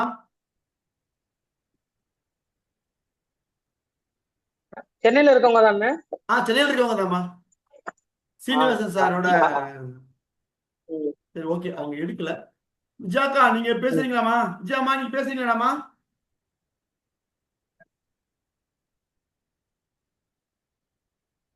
சரி ஓகே, நம்ம நிறைவு செஞ்சிடலாம். ஓகே, உண்மையாவே ரொம்ப நன்றி ரகு. நன்றி உரை நான் தான். இந்த விஷயம் என்னன்னா, நான் வந்து எடுக்கிறத வந்து இந்த நாராயணஸ்வரத்தை பத்தி நம்ம வீடியோவே போடணும்னு நினைச்சது. பட் நீங்களே அதே நீங்க பேசிட்டீங்க. உண்மையாவே ஒரு கிளைண்ட் கிட்ட போய் எப்படி போய் நம்ம பேசணும், இது பண்ணணும் அப்படிங்கிற விஷயத்த அழகா பேசுறீங்க. சூரிய கோள்கள் ஆரம்பிச்சு வார்த்தைகள் தான் அஸ்திரம் சொல்லுவாங்க. சோ நம்மளுடைய குருநாதர் இவர் சொல்லுவார், நம்மளுடைய பிஜி செல்வகுமார் சார் சொல்லுவாரு, நாக்கு வந்து சவரன் கத்தி போன்றது. நீ சொன்ன மாதிரி 20 நிமிஷத்துக்கு மேல எந்த வார்த்தையை பேசணுமோ அது மாதிரி பேசணும். ஒரு வார்த்தை வெல்லும், ஒரு வார்த்தை கொல்லுங்கிறதுக்கு அது ஒரு உதாரணமாக இருந்தது. அதே மாதிரி கான்செப்ட் எஃப்சி ஃபைனான்சியல் கெப்பாசிட்டியை பார்த்துட்டு ஃபைனான்சியல் லீடு எப்படி சொல்லணும் அப்படிங்கிற அழகா சொன்னேன். இன்னொரு அஸ்திரத்தை, அழகான அஸ்திரம் வந்து எல்லா பேரும் வாட்டர் கேனை பத்தி இதுவரை யாரும் நான் பார்த்தது இல்லை. வாட்டர் கேன்ல மேல வந்து ஃபில் பண்றோம், கீழே வந்து சேவிங்ஸ், அதுக்கப்புறம் தான் எக்ஸ்பென்சஸ். இந்த எக்ஸ்பர்ட்டான ஒரு அஸ்திரத்துல புதிய ஒரு அஸ்திரத்தை அதை நான் பார்த்தேன். உண்மையுமே அது நல்லா இருந்துச்சு. அதே மாதிரி சக்கர வியூகத்துல வந்து 7 அடுக்குகள், அர்ச்சுனன் கர்ணன், அது மாதிரி அழகான விஷயங்கள் எல்லாமே சொல்லி கொடுத்தீங்க. இன்னும் சொல்ல போனா அந்த பலதரப்பட்ட வாழ்க்கை, அந்த 4 அஸ்திரங்கள் தான் மிகவும் முக்கியமானது. 25 வயசுல பாலிசி இருக்கிறாரு, 80 வயசு வரையும் வாழ்றாரு. ஸோ அதுக்கு என்ன தேவைங்கிறதுக்கு ஒரு பிளானு. அதுக்கப்புறம் 25 வயசுல இருக்காரு, 60 வயசுல ஓய்வு ஆயிட்டாரு, அதுக்கப்புறம் 80 வயசு. நல்ல அஸ்திரங்கள். 45 வயசுக்குள்ள உடல் ஊனம் ஏதாவது ஏற்பட்டுருச்சுன்னா அவர் லைஃப்பை வாழ்றத எவ்வளவு சிரமம் அப்படிங்கிறதுக்கு எப்படி கொடுக்கணுங்கிறத ஒரு 4 டைப்பா நீங்க கொடுத்துருந்தீங்க. ரொம்ப சந்தோஷம். இந்த ஒரு நல்ல வாய்ப்பை எங்களுடைய லீயுடைய தனித்துவ குழுக்கு வழங்கிய தங்களுக்கு என் சார்பாகவும் எங்களுடைய லீ குழுவினுடைய சிஓடி உறுப்பினர்கள் சார்பாகவும் மனமார்ந்த நன்றியை தங்களுக்கு தெரியப்படுத்திக் கொள்கிறோம். மீண்டும் அதாவது ரகுவை பத்தி சொல்லணும்னு சொன்னா, ரகுக்கு வந்து என்னுடைய டீம்ல எடுத்திருக்காரு, எங்க எம்ஏஓ எடுப்பாரு, எல்லாத்தையும் எடுப்பாரு. அது எல்லாமே வந்து லைவா எடுப்பாரு. அதாவது ஆஃப்லைன் செஷன் வந்து அவர் மாதிரி அடிச்சுக்கவே நம்மளுக்கு முடியாது. நம்ம செஷன்ல வந்து சிஓடி மெம்பர்ஸ் இருக்க கல்யாணி அக்கா வந்து எங்களுடைய ரகுவுடைய கிளாஸ் அட்டன் பண்ணியிருக்கிறாங்க. ரகுபதி வேற யாரும் கிடையாது, நம்மளுடைய ஹெச்என்ஐ கிளைண்ட்டை பத்தி பேசுறாரு இல்லையா, மிஸ்டர் ரஞ்சித் குமார், அவருடைய ஓன் பிரதர் தான் ரகுபதி. ஸோ ரகுபதி எல்லாம் உருவாக்குறது வந்து ரஞ்சித் தான். எல்லா விஷயத்தையுமே அவங்க தான் இருக்காரு. ஸோ உங்களுடைய பணி மேன்மேலும் தொடர எங்களுடைய லீ குழுவின் சார்பாக மனமார்ந்த நன்றியும் வாழ்த்துக்களும் பாராட்டுகளும். Thank you sir, thank you very much. நானும் நன்றி தெரிவித்துக் கொள்கிறேன். இவ்வளவு நேரம் பொறுமையா காத்திருந்த அனைவருக்கும் என்னுடைய கருத்துக்களை ஏற்றுக்கொண்டதற்கும், அது உங்களுக்கு எது சரியா இருக்கோ அதை நீங்க பயன்படுத்திக்கீங்க. உங்களுக்கு தகுந்த மாதிரி நீங்க வடிவமைச்சுங்க. நான் எப்பயுமே அந்த மாதிரி தான் பண்ணுவேன். அங்க ஒரு மாதிரி ஒரு கருத்துக்கள் சொல்லுவாங்க, அதை நமக்கு தக்கன டிசைன் பண்ணி நமக்கு தக்கன லாங்குவேஜ்ல அவங்களுக்கு புரியும்படியா நான் ப்ரெசன்டேஷன் கொடுப்பேன். அதுதான் ஈஸி. தேங்க்யூமா. Thank you. Thank you so much. Thank you.